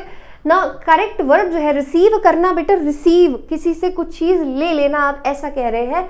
So if I से रिसेप्टिव, सो रिसेप्टिव और रिसीव के बीच में बहुत अंतर है, अगर मीनिंग में आप देखो बिल्कुल ही अलग है, इसलिए ये इसका नाउन फॉर्म डेफिनेटली नहीं हो सकता। अगर आपने रिसीट पढ़ा हो या सुना हो तो रिसीट वो होती है बेटा जब आप रिसीव करते हैं कोई किसी सामान को, तो आपको जो पर्ची जो दी जाती है that is called receipt. So this becomes the noun form of the word receive. Okay, thank you so much all of you, keep preparing and we'll see you tomorrow with the next paper. Thank you. जय हिंद दोस्तों आज हम करेंगे रागा का set 5, ठीक है। Set 4 तक हो गया था आप लोग का कल तक, तो ये आपका सेट 5 है। देखो फर्स्ट क्वेश्चन, ये आपका पहला क्वेश्चन मल्टीपल रूट्स का सवाल है। अब थोड़ा सा मल्टीपल रूट्स में ना आपको रूल्स याद रखने पड़ेंगे। 4 टाइप के होते थे, ठीक है। अगर हम इसको बोलें टाइप 1, तो टाइप 1 में क्या कह रहा है, देखो ये एक ही नंबर को उसने बार बार रिपीट करा है, ठीक है, और अप टू इन्फिनिटी जा रही है पूरी की पूरी सीरीज, ऐसा बोला है। तो देखो यहाँ पे 2 चीजें होती हैं, जब भी ना एक ही नंबर रिपीट हो रहा हो और अप टू इन्फिनिटी जा रही हो सीरीज, तो उस नंबर को ऐसे फैक्टर्स में बांटो जिनका डिफरेंस 1 आए, ठीक है। तो अगर मैं इस नंबर को ऐसे फैक्टर्स में बांटू जिनका डिफरेंस 1 आए ना, तो हमारा हो जाएगा यहाँ पे 20 × 21, ठीक है। अब जब भी बीच में प्लस का साइन हो, देख लो हर जगह प्लस रिपीट हो रहा है बार बार, जब भी बीच में प्लस का साइन है तो आपका आंसर हो जाएगा बड़ा वाला डिजिट, 21। बस इतना ही करना है इसमें, आपका answer question option number A आपका आंसर हो जाएगा। ठीक है, यदि इसी क्वेश्चन में यहाँ पे दिया होता आपको suppose 420 minus under root 420 minus under root 420 minus up to infinity, यही सीरीज अगर माइनस के सिनेरियो में जा रही होती है, ठीक है, माइनस में चल रही होती है अगर, तो उस केस में भी हम करते हुए कि इस नंबर के ऐसे फैक्टर्स करते हैं जिनका डिफरेंस 1 आए, तो 20 इंटू 21 हो जाता है। लेकिन जब बीच में माइनस होगा तो आपका आंसर हो जाएगा स्मॉलर नंबर, और जब बीच में प्लस होगा तो आपका आंसर हो जाएगा लार्जर नंबर। ठीक है, बस ये डिफरेंस है आपका प्लस और माइनस में। ठीक, चलो अब चलते हैं अगले सवाल की तरफ। है ये है आपका नेक्स्ट क्वेश्चन। अब यहाँ पे भी क्वेश्चन नंबर 1 के जैसे ही बार बार मल्टीपल रूट्स रिपीट हो रहे हैं। ठीक है, लेकिन बीच में ना माइनस है ना प्लस है, और सीरीज भी आपकी इन्फिनिटी तक ना जा रही है। ठीक, इस केस में दो चीजें बनती है आपकी। पहला, अगर ये वाला बोले हम जहां पे इन्फिनिटी तक ना जा रहा हो, उस केस में करना क्या, देखो जो ये नंबर रिपीट हो रहा है ना बार बार, नंबर क्या है यहाँ पे आपका 91 है। ठीक है, तो ऐसे लिखना, देखो नंबर फॉर्मूला होता है इसका, एक रूल ये कहता है आपको, रूल ये कहता है आपको कि नंबर की पावर 2 की पावर n माइनस 1 अपॉन 2 की पावर n। n का मतलब है यहाँ पे नंबर ऑफ रिपीटिशंस, कितनी बार रिपीट हो रहा है आपका सीक्वेंस। ठीक है, तो देखो 91 की पावर क्या हो जाएगा यहाँ पे आपका 2 की पावर 1 2 3 4 5 माइनस 1 अपॉन 2 की पावर 5, तो क्या बन जाएगा 91 अप की पावर 2 की पावर 5 माइनस मतलब 32 माइनस 1 31 अपॉन 2 की पावर 5 मतलब 32। ये बन जाएगा आपका सीधा आंसर 91 की power 31 upon 32, option number A. ठीक है, अगर यही सीरीज ऐसे इस फॉर्म में लिखी थी आपकी 91 91 91 91 अप टू इन्फिनिटी तक जारी होती है, अगर ये सीरीज सपोज अब यही सीरीज आपकी अप टू इन्फिनिटी तक जारी होती है, ठीक है, उस केस में आपका आंसर क्या हो जाता है सीधा 91। जो नंबर आपको अंडर रूट के अंदर दिया हुआ है वही आपका आंसर हो जाएगा जब सीरीज अप टू इन्फिनिटी जा रही हो। और जब सीरीज कहीं पे एंड हो जा रही हो, इन्फिनिटी तक ना जा रही हो, उस केस में ये रूल लगेगा आपका नंबर की पावर 2 की पावर n माइनस 1 अपॉन 2 की पावर n। ठीक है, ये क्वेश्चन बस यहाँ पे इस पर्पज से डाले हुए दोनों के दोनों, क्वेश्चन नंबर 1 भी और 2 भी, कि आपको ये मल्टीपल रूट्स वाले रूल्स याद हो जाए एक बार फिर से। ठीक है, पढ़े तो आपने होंगे ही पक्का, तो रिवाइज हो जाएंगे फटाफट। ठीक है, क्वेश्चन नंबर 3 देखो अब है। अच्छा जी, मल्टीपल फ्रैक्शंस, इसको करने के तरीके सबके अलग अलग होते हैं, कोई नीचे से सॉल्व कर सकता है। ठीक है, इसको अब अगर जल्दी करना है तो देखो करना क्या है आपको 2 अपॉन 3, जो यहाँ लास्ट में आपको ये फ्रैक्शन दिख रहा होगा ना, जो लास्ट में आपको ये फ्रैक्शन दिख रहा होगा उसको इस फॉर्म में लिखना है। ठीक है, उसके बाद यहाँ से ऐसे काउंट करना चालू करेंगे तो कितनी बार 1 लिखा हुआ देखो 1 2 3 4 5 ब्लैंक स्पेसेस क्रिएट कर दो। ठीक, अब इनको सॉल्व देखो कैसे करना है, 3 और 2 5, 5 और 3 8, 8 और 5 13, 13 और 8 21, 1 2 3 4 5, 1 2 3 4 5, 21 और 13 34। ये प्रोसेस कर लिया। अब उसके बाद क्या देखना है आपको, इधर से इस तरफ को आना है हमको। ठीक है, जब इधर से इस तरफ को आएंगे तो पहले क्या लिखा हुआ आपका 34 और उसके बाद क्या लिखा हुआ आपका 21, ये आपका आंसर हो जाएगा 34 अपॉन सॉरी, यदि ये तो हो गया इस क्वेश्चन का आंसर की 34 अपॉन 21। सपोज इस क्वेश्चन को इस फॉर्म में लिखा होता है, यहाँ पे थोड़ा सा रफ में देखना नीचे है 1 अपॉन, ये आगे वाला 1 ना लिखा होता, सिंपल ऐसे लिखा होता 1 upon 1 plus 1 upon 1 plus 1 upon 1 plus 1 upon 1 plus 2 upon 3।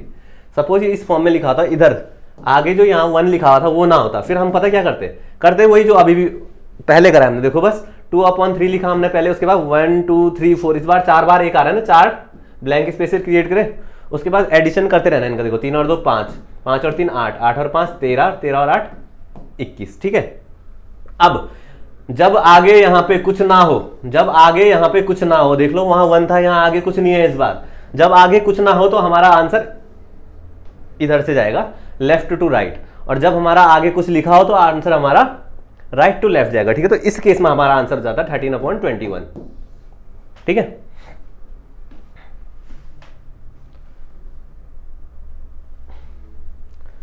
अगला सवाल है आपका मेंशुरेशन 2D।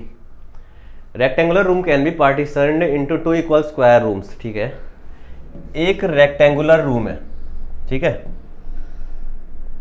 वो कह रहा है कि इसको 2 इक्वल स्क्वायर रूम में पार्टीशन कर सकते हैं हम, ठीक है। तो ऐसा कब होगा भाई कि हम एक रेक्टेंगुलर रूम को 2 बराबर स्क्वायर रूम में विभाजित कर सके। देखो अगर ऐसी लाइन खींचे तो भाई 2 रूम बनेंगे तो सही, लेकिन वो स्क्वायर रूम नहीं बनेंगे, रेक्टेंगुलर रूम बनेंगे फिर से ना।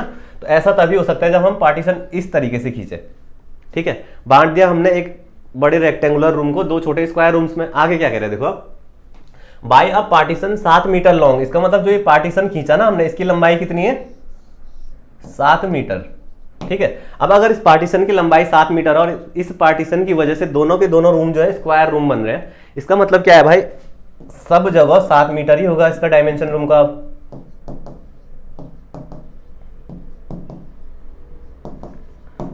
ऐसा हो गया। अब ये 2 बराबर स्क्वायर रूम बन गए, देख लो, ठीक है।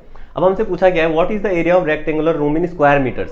जो ये बड़ा वाला रेक्टेंगुलर रूम था ना, जिससे हमने 2 स्क्वायर रूम बनाए हैं छोटे छोटे, उस रेक्टेंगुलर रूम का एरिया पूछ रहा है। तो भाई रेक्टेंगल का एरिया क्या होता है आपका, लेंथ इनटू ब्रेड्थ, ठीक है। इस केस में रेक्टेंगल की लेंथ कितनी जाएगी, ये पूरी इतनी, तो कितना है 7 + 7 14 मीटर, 14 इंटू ब्रेड्थ, ब्रेड्थ तो इतनी रहेगी भाई 7, 98 मीटर स्क्वायर, 98 स्क्वायर मीटर, ठीक है। तो 98 स्क्वायर मीटर मतलब option number D, none of these, ठीक है। ये था आपका क्वेश्चन नंबर 4। चलिए, Albert invested an amount of ₹8,000 in a fixed deposit scheme for 2 साल, ठीक है। अब हमसे कहा जा रहा है कि यहाँ पे ब्याज कौन सा लग रहा है, कंपाउंड, ठीक है, चक्रवृद्धि ब्याज लग रहा है और ब्याज दर है आपकी 5%।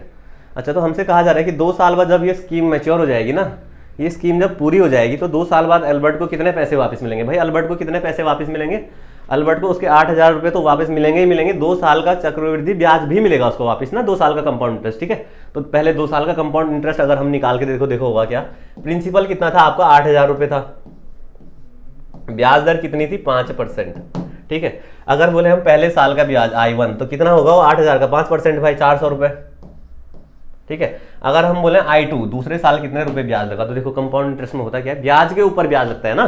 तो इस 400 का 5% निकालेंगे तो कितना आ जाएगा 20। भाई पास्कल ट्रायंगल मेथड अगर किसी ने पढ़ा होगा तो 2 साल का कंपाउंड इंटरेस्ट क्या होता था 2I1 + I2, ठीक है।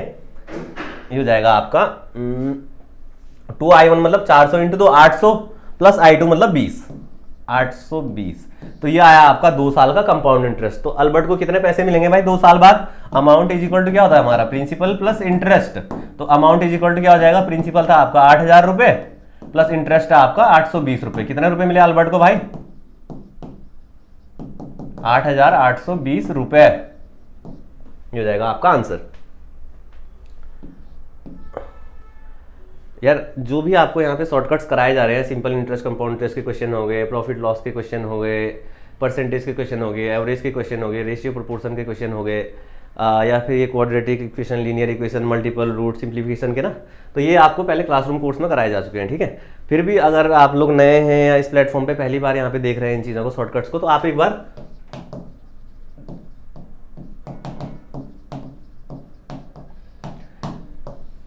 इस नाम से एक यूट्यूब पे प्लेटफॉर्म होगा हमारा ही दून डिफेंस एकेडमी का, दून सिविल एकेडमी पे, दून सिविल एकेडमी नाम से, ठीक है, यूट्यूब पे। तो एक बार आप वहां से सारे के सारे कॉन्सेप्ट आप अपने सीक्वेंस वाइज खत्म कर सकते हैं अच्छे से, ठीक है। शॉर्टकट्स ज़्यादा जल्दी समझ में आ जाएंगे उसके बाद। यह भाई अगला सवाल, ratio of present ages of 2 brother is 1:2। देखो 2 भाई हैं यहाँ पे ए और बी, ठीक है। इन दोनों की प्रेजेंट एजेस का रेशियो क्या कह रहा है 1:2 है, ठीक है भाई। अब जो रेशियो है ना उसके आगे लिखना पड़ेगा हमको कि कौन से वाले का रेशियो है। ये है आपका वर्तमान आयु का प्रेजेंट एजेस का रेशियो आपका 1:2। उसके बाद क्या बोला 5 साल पहले, 5 साल पहले क्या कह रहा है वो, इन दोनों लोगों की एजेस का रेशियो क्या है 1:3 है। यहां तक पहुंच गए हम। 2 अलग अलग रेशियो दे रखे थे भाई। जब 2 अलग अलग रेशियो दे रखे, देखो अब नॉर्मल सी बात है, अगर हम इसको x लेके सॉल्व करेंगे तो यहाँ पे जाएगा 1x 2x, फिर 5 साल पहले क्या हो जाएगा 1x - 5 2x - 5 है ना।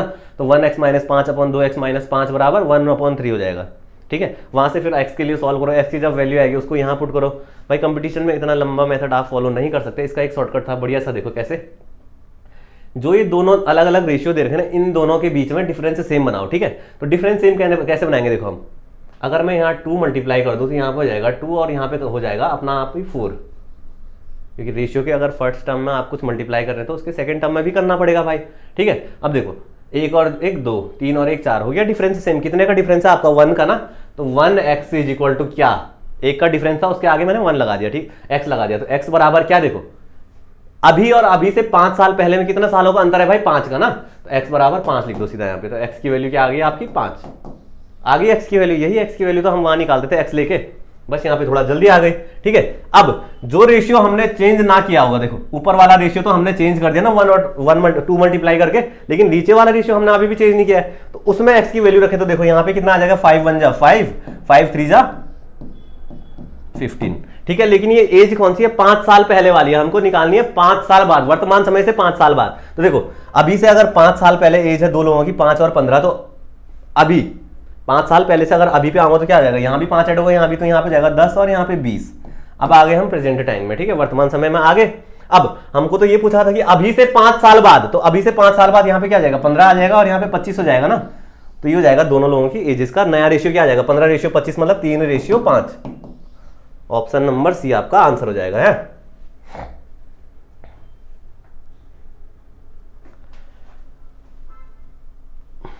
चलिए ये है आपका अगला सवाल।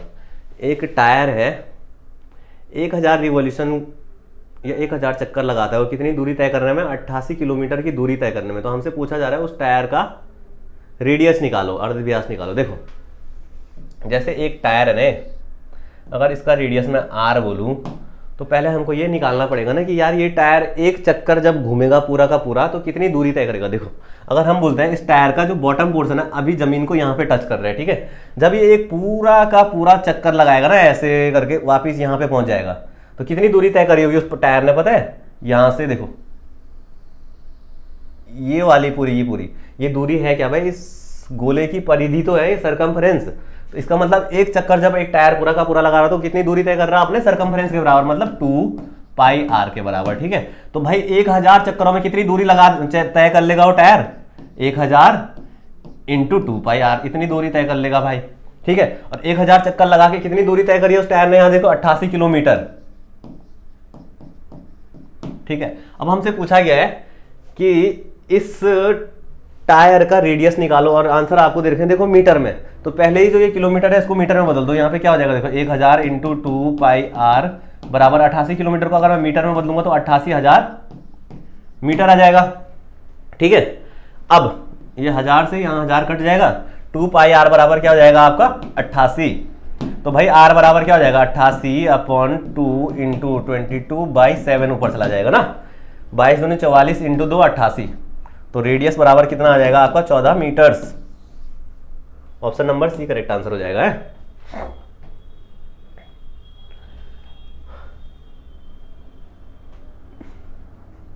चलिए reduction of 20% in the price of sugar a man can purchase 5 kg more for 600 rupees ना। तो हमको निकालना है रिडक्शन से पहले शुगर का प्राइस क्या रहा होगा, ठीक है। देखो जैसे मैं बोलूं सिंपल अपनी भाषा में समझो, ठीक है, उसको जैसा जैसे वो कह रहा है गणित की, अब जैसे जैसे वो अंग्रेजी में या हिंदी में कह रहा है ना उसको गणित की भाषा में अगर मैं लिखूं तो देखो क्या होगा।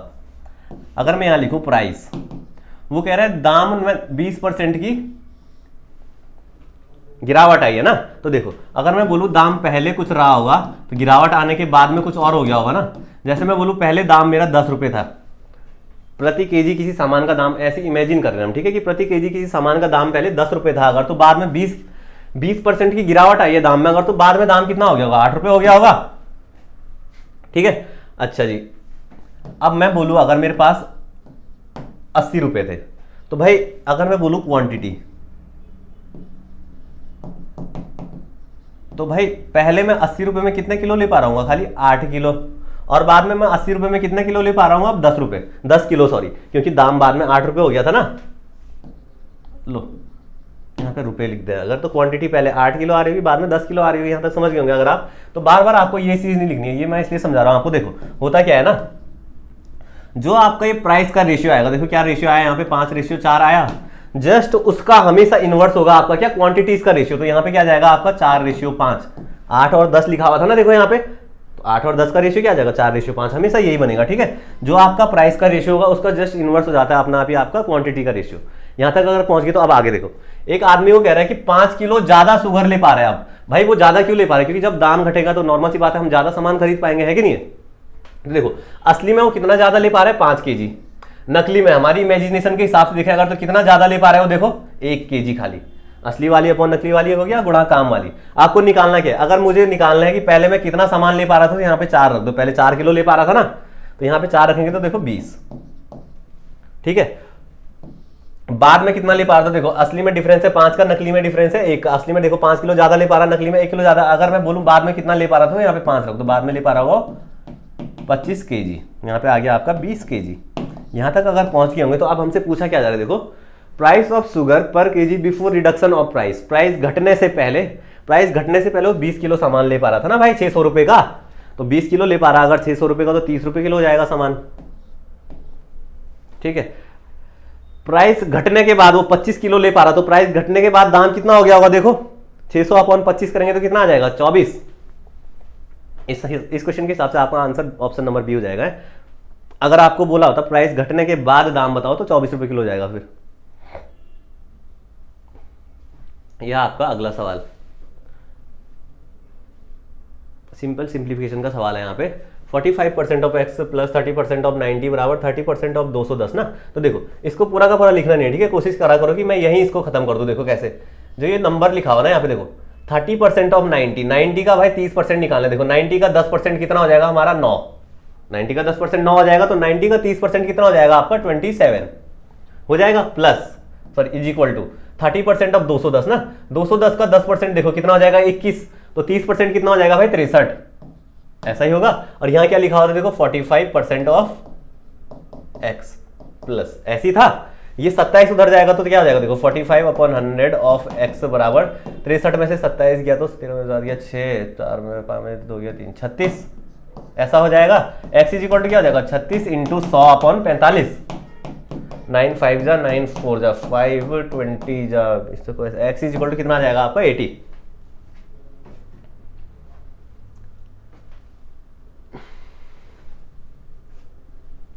अच्छा जी, length of rectangle is increased by 25% and width is decreased by 20%। ये कह रहा है कि अगर एक रेक्टेंगल का ना लेंथ 25% बढ़ाया जाए और ब्रेड्थ को 20% घटाया जाए तो उसके एरिया में क्या फर्क आएगा। देखो इनके वैसे तो शॉर्टकट्स वगैरह फॉर्मूले वगैरह रूल्स वगैरह होते हैं, लेकिन अगर रूल्स वगैरह याद नहीं है तो जैसे जैसे वो कह रहा है मैथ्स की भाषा में वैसा लिख दो भाई, ठीक है, अपने आप ही आंसर तक पहुंच जाओगे। देखो एक रेक्टेंगल था, अगर उसकी लेंथ में बोलूँ L और ब्रेड्थ बोलूँ B, ठीक है, तो इसका एरिया क्या हो जाएगा भाई L इंटू बी हो जाएगा, यही होगा। अब उसने क्या कहा, यदि लेंथ को मैं 25% बढ़ा दूं और ब्रेड्थ को मैं 20% घटा दूं ना, तो देखो पहले मेरी लेंथ थी L, अगर मैं 25% बढ़ा देता हूं तो भाई क्या हो जाएगा 125% ऑफ, यही तो होगा लेंथ अब, ठीक है। जो चीज अब वही बात है ना, लेंथ अगर L है पहले, कोई चीज अपने आप में पूरी है तो 100% होती है, ठीक है। मैंने उसको 25% बढ़ा दिया तो 125% हो जाएगा ना L का, ठीक है।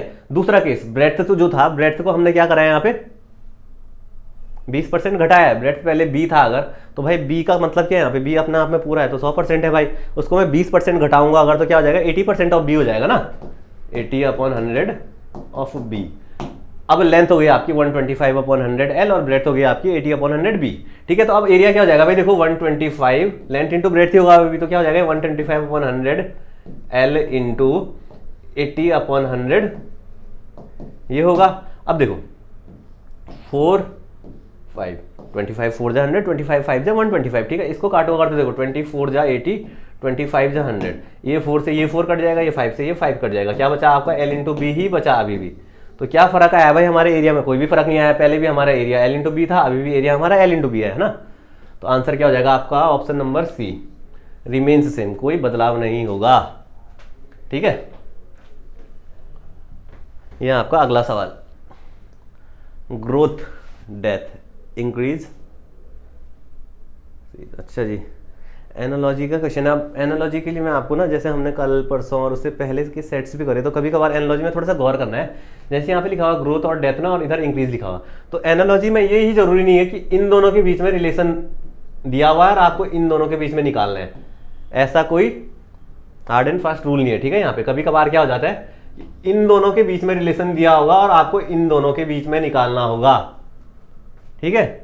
तो यहाँ पे वही केस हो रहा है। देखो ग्रोथ का मतलब क्या है आपका, इंक्रीज है भाई। डेथ का मतलब क्या हो जाएगा आपका, रुक जाना किसी चीज का ना, तो हो जाएगा आपका सीज, बंद करना। ठीक है,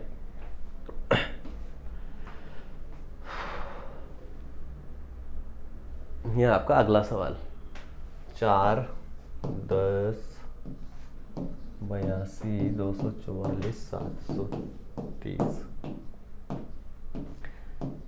सीरीज के क्वेश्चन सॉल्व करने से पहले एक बार बस उसको देख लिया करो कि एडिशन हो रहा होगा या मल्टीप्लिकेशन हो रहा है या सब्ट्रैक्शन हो रहा है या डिवीजन हो रहा है, डिवाइड हो रहा है करके ना। क्योंकि अगर यहाँ पे बड़ा नंबर था और वो छोटे की तरफ जा रहा है, जैसे 100, 80, 90, 100, 80, 70, 60 ऐसे करके नीचे को जा रहा है वापसी में, तो क्या हो रहा होगा, या तो नंबर्स माइनस करे जा रहे होंगे या फिर डिवाइड हो रहा होगा भाई, तभी छोटे नंबर बनेंगे, है ना। और यहाँ पे नंबर अगर इंक्रीज हो रहे हैं तो क्या बन सकता है, या तो एडिशन हो रहा होगा या मल्टीप्लिकेशन हो रहा होगा। ठीक है, एक बेसिक आइडिया ऐसा रख लिया करो दिमाग में पहले। ठीक है, अब यहाँ पे देखो नंबर्स इंक्रीज हो रहे हैं ना, इंक्रीज हो रहे हैं तो क्या हो रहा होगा, या तो एडिशन हो रहा होगा या मल्टीप्लिकेशन हो रहा होगा भाई। ठीक है, अब एडिशन और मल्टीप्लिकेशन दो ऑप्शन बचे आपके पास, तो अब देखो कर क्या रहे, 4, 10, 82, हर बार देखो क्या हो रहा है यहाँ पे ना, इंटू 3 के अराउंड जा रहा है। तो अब देखो 4 × 3 कितना होता है, वैसे तो 12 × 3 12 होता है, लेकिन इसने यहाँ पे क्या करा, 12 में से 2 घटा दिया। ठीक है, अब यहाँ पे देखो अगर 82 × 3 कितना होता है, 246, 246 - 2 244। इसका मतलब हो क्या रहा है यहाँ पे, हर बार इंटू 3 - 2 है ना, तो यहाँ पे क्या आ जाएगा, इंटू 3 10 3 30 - 2 28, इंटू 3 - 2 10 3 30 - 2 28। अब यहाँ देखो 28 × 3 करोगे तो 84 - 2 82। पूरा का पूरा पैटर्न फॉलो हो रहा है, बस यही है आपका आंसर। आंसर आ जाएगा आपका यहाँ पे 28। ये भाई आपका अगला सवाल, मिसिंग टर्म निकालनी है आपको, है क्या आएगा यहाँ पे, 9, 12, 18, 102, 54 और क्वेश्चन मार्क। अगर हम इधर से आए तो क्या हो रहा है, 9 और 3 12, 12, 6 18, 54 और 48 का गैप है।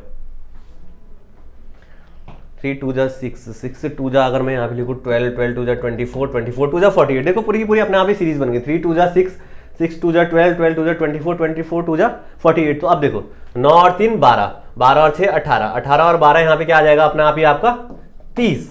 ठीक है, 30 और 24 54, बस 54 और 48 102। तो आपका आंसर हो जाएगा यहाँ पे 30।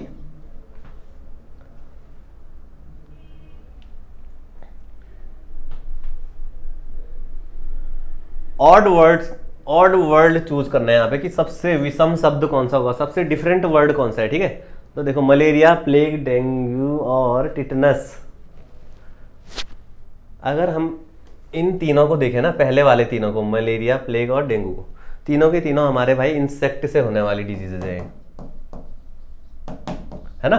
जबकि टिटनस ऐसा नहीं है, तो आपका option number D correct answer हो जाएगा, सबसे अलग है। ठीक है, यहां पे भी फिर से ऑड वर्ड ही चूज करना है आपको। तो सेलर, टेलर, गोल्ड स्मिथ और ब्लैक स्मिथ, नाविक, दर्जी, सुनार, लोहार। देखो दर्जी, सुनार और लोहार तीनों के तीनों रॉ मटेरियल से फिनिश्ड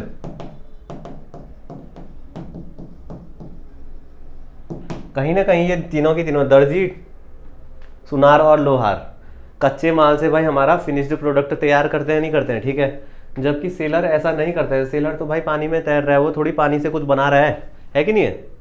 तो यहाँ पे आपका ऑड हो जाएगा seller, option number A correct answer हो जाएगा। है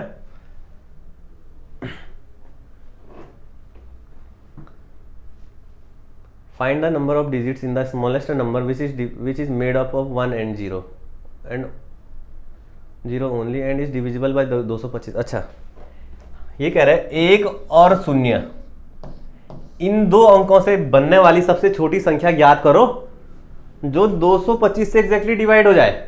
ठीक है, अब देखो कोई संख्या अगर 225 से एग्जैक्टली डिवाइड हो रही है ना, इसका मतलब क्या, देखो एक बड़ी सी संख्या होगी यहाँ पे, उसको मैं 225 से डिवाइड करूँ तो रिमाइंडर कितना आ जाए मेरा, 0 आ जाए। मतलब 225 से एग्जैक्टली डिवाइड होनी चाहिए वो संख्या। ठीक है, अब देखो यार, अगर कोई संख्या 225 से डिवाइड हो रही है ना, तो 225 के जो प्राइम फैक्टर्स हैं उनसे भी डिवाइड होगी। ठीक है, अगर मैं 225 के प्राइम फैक्टर्स लिखने लगूँ तो क्या हो जाएगा यहाँ पे, 9 × 225 के फैक्टर्स 25 × 9, ठीक है भाई। तो इसका मतलब क्या है, जो भी यहाँ पे बड़ी सी संख्या आएगी ना वो 25 से भी डिविजिबल होनी चाहिए और 9 से भी, ठीक है। तो अगर हम डिविजिबिलिटी रूल्स के हिसाब से चलें, क्योंकि हमको यहाँ पे बस जो भी हम बड़ी सी संख्या लिखे ना, जो भी संख्या लिखे उस संख्या में सिर्फ 2 ही अंक यूज करने हैं, 1 और 0। तो देखो अगर हम 25 से स्टार्ट करें तो 25 से कोई नंबर कब डिवाइड हो सकता है, जब उसके लास्ट में 25 आए, 25 से डिवाइड होने वाली संख्या है, ठीक है। 25 से डिवाइड होने वाली संख्या को देखो लास्ट में 25 आ सकता है, 50 आ सकता है, 100 आ सकता है, लेकिन 25 वगैरह वाला हम यूज नहीं कर सकते क्योंकि हमको अंक ही 2 यूज करना है, 0 और 1 भाई। तो लास्ट में क्या आ सकता है, खाली 00 ही आ सकता है इस केस में, ठीक है। चलो मैं यहाँ पे अगर 00 लिख दूं तो अब कोई भी संख्या हो, कोई भी संख्या आगे कुछ भी लिखा हो, अगर लास्ट में 00 तो इसका मतलब क्या है 25 से वो पक्का डिवाइड होगी भाई, ठीक है। अब हमको करना क्या है, 9 से भी डिवाइड कराना है उस संख्या को। तो कोई संख्या 9 से कब डिवाइड होती थी, डिविजिबिलिटी रूल्स पढ़े होंगे अगर आपने, तो 9 से कोई संख्या कब डिवाइड होती थी, जब उस संख्या के सारे अंकों का सम, अंकों का योग कितना आ जाए, 9 या कोई 9 का मल्टीपल आ जाए भाई, ठीक है। तो यार हमको तो सबसे छोटी निकालनी है तो योग 9 करना पड़ेगा, 9 से बड़ा तो कर ही नहीं सकते फिर, है ना। तो देखो सिर्फ एक ही यूज कर सकते, 1 और 0। तो देखो 1 2 3 4 5 6 7 8 9, 9 बार अगर मैं 1 लिख दूं तो देखो 1 + 1 2 3 4 5 6 7 8 9, इन सबको जोड़ के क्या आ रहा है, 9 आ रहा है भाई, ठीक है। तो ये संख्या पक्का 9 से भी डिवाइड हो जाएगी। अब लास्ट में 00 आ रहा है तो इसका मतलब ये संख्या पक्का 25 से भी डिवाइड होगी। तो सबसे छोटी संख्या यही होगी आपकी जो 25 और 9 से एग्जैक्टली डिवाइड हो जाए और जो बन रही होगी इन 2 अंकों से खाली भाई। तो इस संख्या में कितने अंक हैं आप देखो जरा, 1 2 3 4 5 6 7 8 9 10 11। ऑप्शन नंबर सी आपका आंसर हो जाएगा, ठीक है।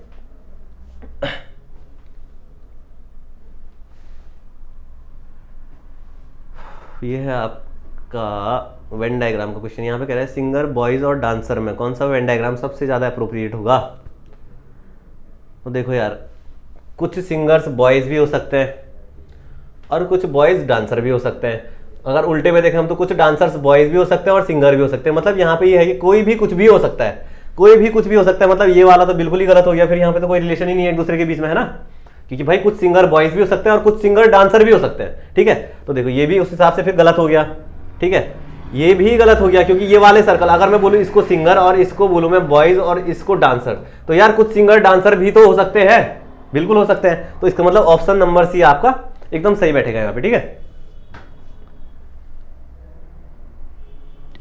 ये है आपका अगला सवाल, in the morning after sunrise, ठीक है। मॉर्निंग की बात करें अगर भाई तो देखो अगर हम यहाँ पे थोड़ा सा डायरेक्शन लिखने लगे ना तो ये होता है आपका ईस्ट, ये होता है आपका वेस्ट, ये होता है आपका नॉर्थ और इधर होता है आपका साउथ। भाई अगर सुबह की बात हो रही है ना मॉर्निंग की, तो नॉर्मल सी बात याद रखना आपको कि सनराइज इधर से होता है ईस्ट की तरफ से, ठीक है। इधर से होता है आपका सनराइज, ठीक है। अब राम और श्याम एक दूसरे से बात कर रहे थे और एक दूसरे के फ्रंट में भी खड़े हैं, ठीक है। एक दूसरे की तरफ मुंह करके खड़े होंगे तभी एक दूसरे से बात कर पाएंगे भाई, ठीक है। आगे, if the shadow of Ram falls to the left of Shyam. अब वो कह रहा है राम की जो शैडो है ना श्याम के लेफ्ट में पड़े। तो देखो ऐसा कब हो सकता है, जब आपका श्याम यहां बैठा हो और राम यहां बैठा होगा, ठीक है। अब देखो ये दोनों एक दूसरे की तरफ मुंह करके खड़े हैं भाई, ठीक है। और दोनों की शैडो कहां पड़ेगी, इधर, क्योंकि सन अगर इधर से आ रहा है तो शैडो इधर बनेगी ना। अब देखो श्याम की शैडो भी इधर बनी, राम की शैडो भी इधर बनी। तो हमसे बोला क्या था यहाँ पे कि if the shadow of Ram falls to the left of Shyam, Ram की जो शैडो है ये श्याम के लेफ्ट में ही है भाई, देख लो श्याम का लेफ्ट हैंड इधर ही होगा। तो आपका आंसर क्या है भाई, हमसे पूछा क्या जा रहा था, then in which direction is Shyam's face, Shyam का चेहरा कौन सी दिशा की ओर है। फिलहाल तो नॉर्थ की तरफ है भाई। ऑप्शन नंबर सी आपका करेक्ट आंसर हो जाएगा, है।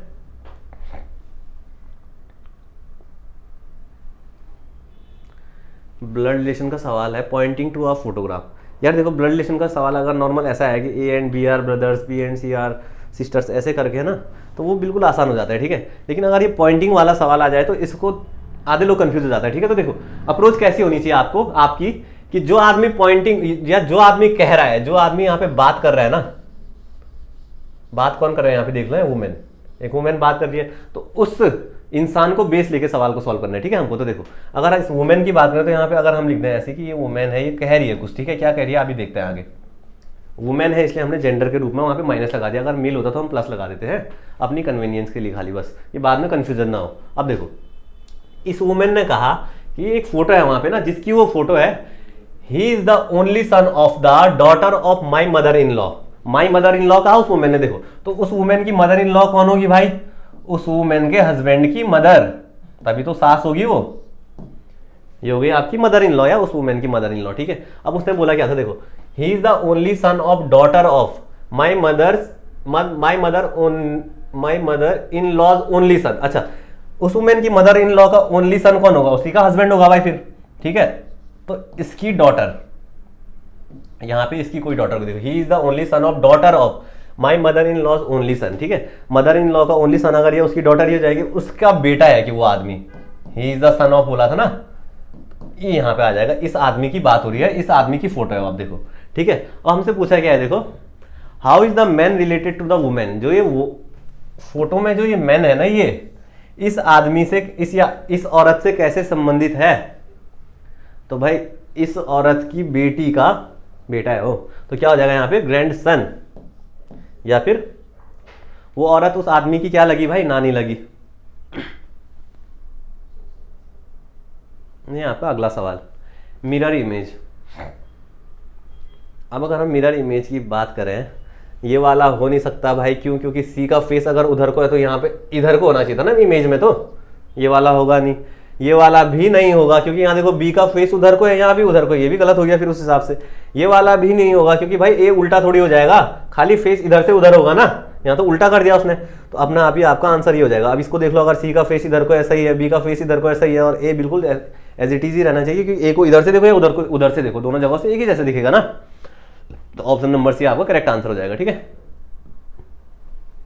यहाँ आपको question number 21 GK, in which of the following fields is the fields medal given. Fields medal कौन से क्षेत्र में दिया जाता है भाई, फील्ड्स मेडल दिया जाता है आपका मैथमेटिक्स के फील्ड में एवरी 4 years, हर 4 सालों में एक बार दिया जाता है फील्ड्स मेडल, ठीक है। और कौन से क्षेत्र में दिया जाता है, गणित के फील्ड में। यह आपका अगला question, which state is known as jewel of India. थोड़ा सा यहाँ पे अपने डाउट्स को क्लियर कर लेना पहले, ज्वेल ऑफ इंडिया और क्राउन ज्वेल ऑफ इंडिया, ये दो अलग अलग टाइटल हैं, ठीक है। जब ज्वेल ऑफ इंडिया बोला होगा तो ये हो जाएगा आपका मणिपुर, ठीक है। और जब क्राउन ज्वेल बोला होगा तो ये आपका अरुणाचल प्रदेश होगा,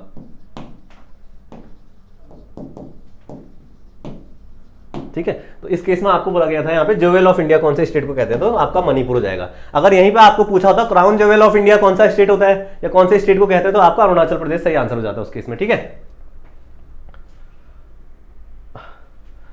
the book Indian parliamentary diplomacy speakers perspective किसकी बुक है भाई, ये किसके द्वारा लिखी गई है, ओम बिरला, बलराम जाखड़, मीरा कुमार और शिवराज पाटिल। मीरा कुमार की बुक है, ठीक है। और मीरा कुमार कौन थी भाई, लोकसभा स्पीकर थी ये, कब, मनमोहन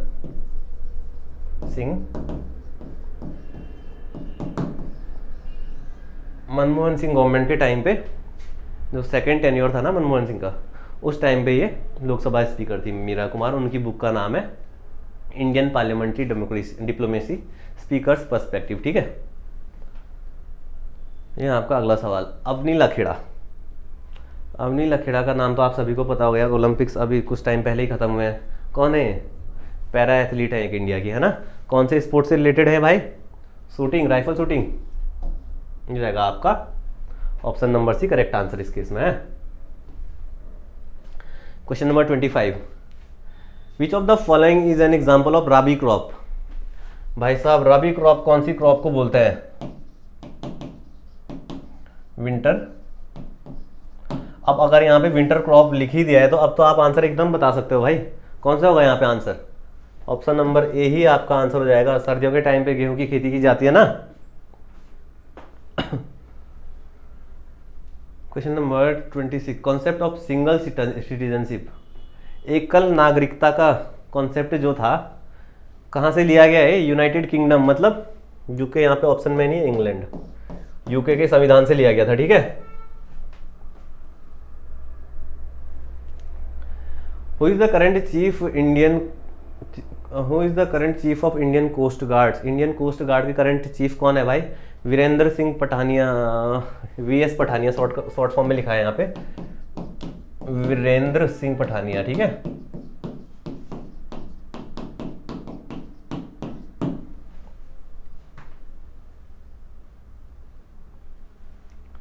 नेशनल यूथ डे कब मनाया जाता है? नेशनल यूथ डे का दूसरा नाम क्या है?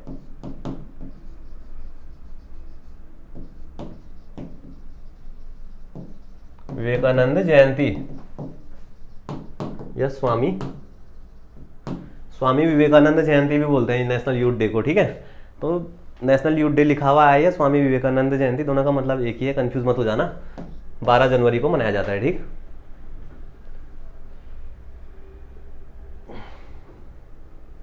विच of the following is not a video file extension? देखो वीडियो फाइल एक्सटेंशन कौन सा नहीं है? जेपीजी होता है, सभी को पता होगा। आप लोग को MP4 भी होता है, आप लोग को सभी को पता होगा। AVI भी होता है। QT कोई वीडियो फाइल एक्सटेंशन नहीं होता है, ठीक है। तो ये आपका करेक्ट आंसर हो जाएगा यहाँ पे, option number C. What is the capital of Denmark? Denmark की कैपिटल ब्यूनोस आयरिस, अर्जेंटीना की कैपिटल है भाई ये, ठीक है। ब्रसेल्स बेल्जियम की कैपिटल है। बेलारूस की कैपिटल है आपकी मिन्स्क। तो क्या बचा आपका? कोपेनहेगन आपका करेक्ट आंसर हो जाएगा यहाँ पे, डेनमार्क की कैपिटल। आपके लिए एक क्वेश्चन छोड़ के जा रहा हूं मैं यहाँ पे,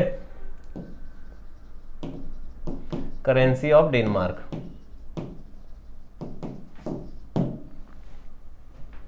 फटाफट निकालो कि ढूंढो उसको, क्या होगा करेंसी डेनमार्क का, ठीक है। अब मिलते हैं नेक्स्ट वीडियो में, ठीक। Kindly subscribe D-Day YouTube channel and don't forget to press bell icon.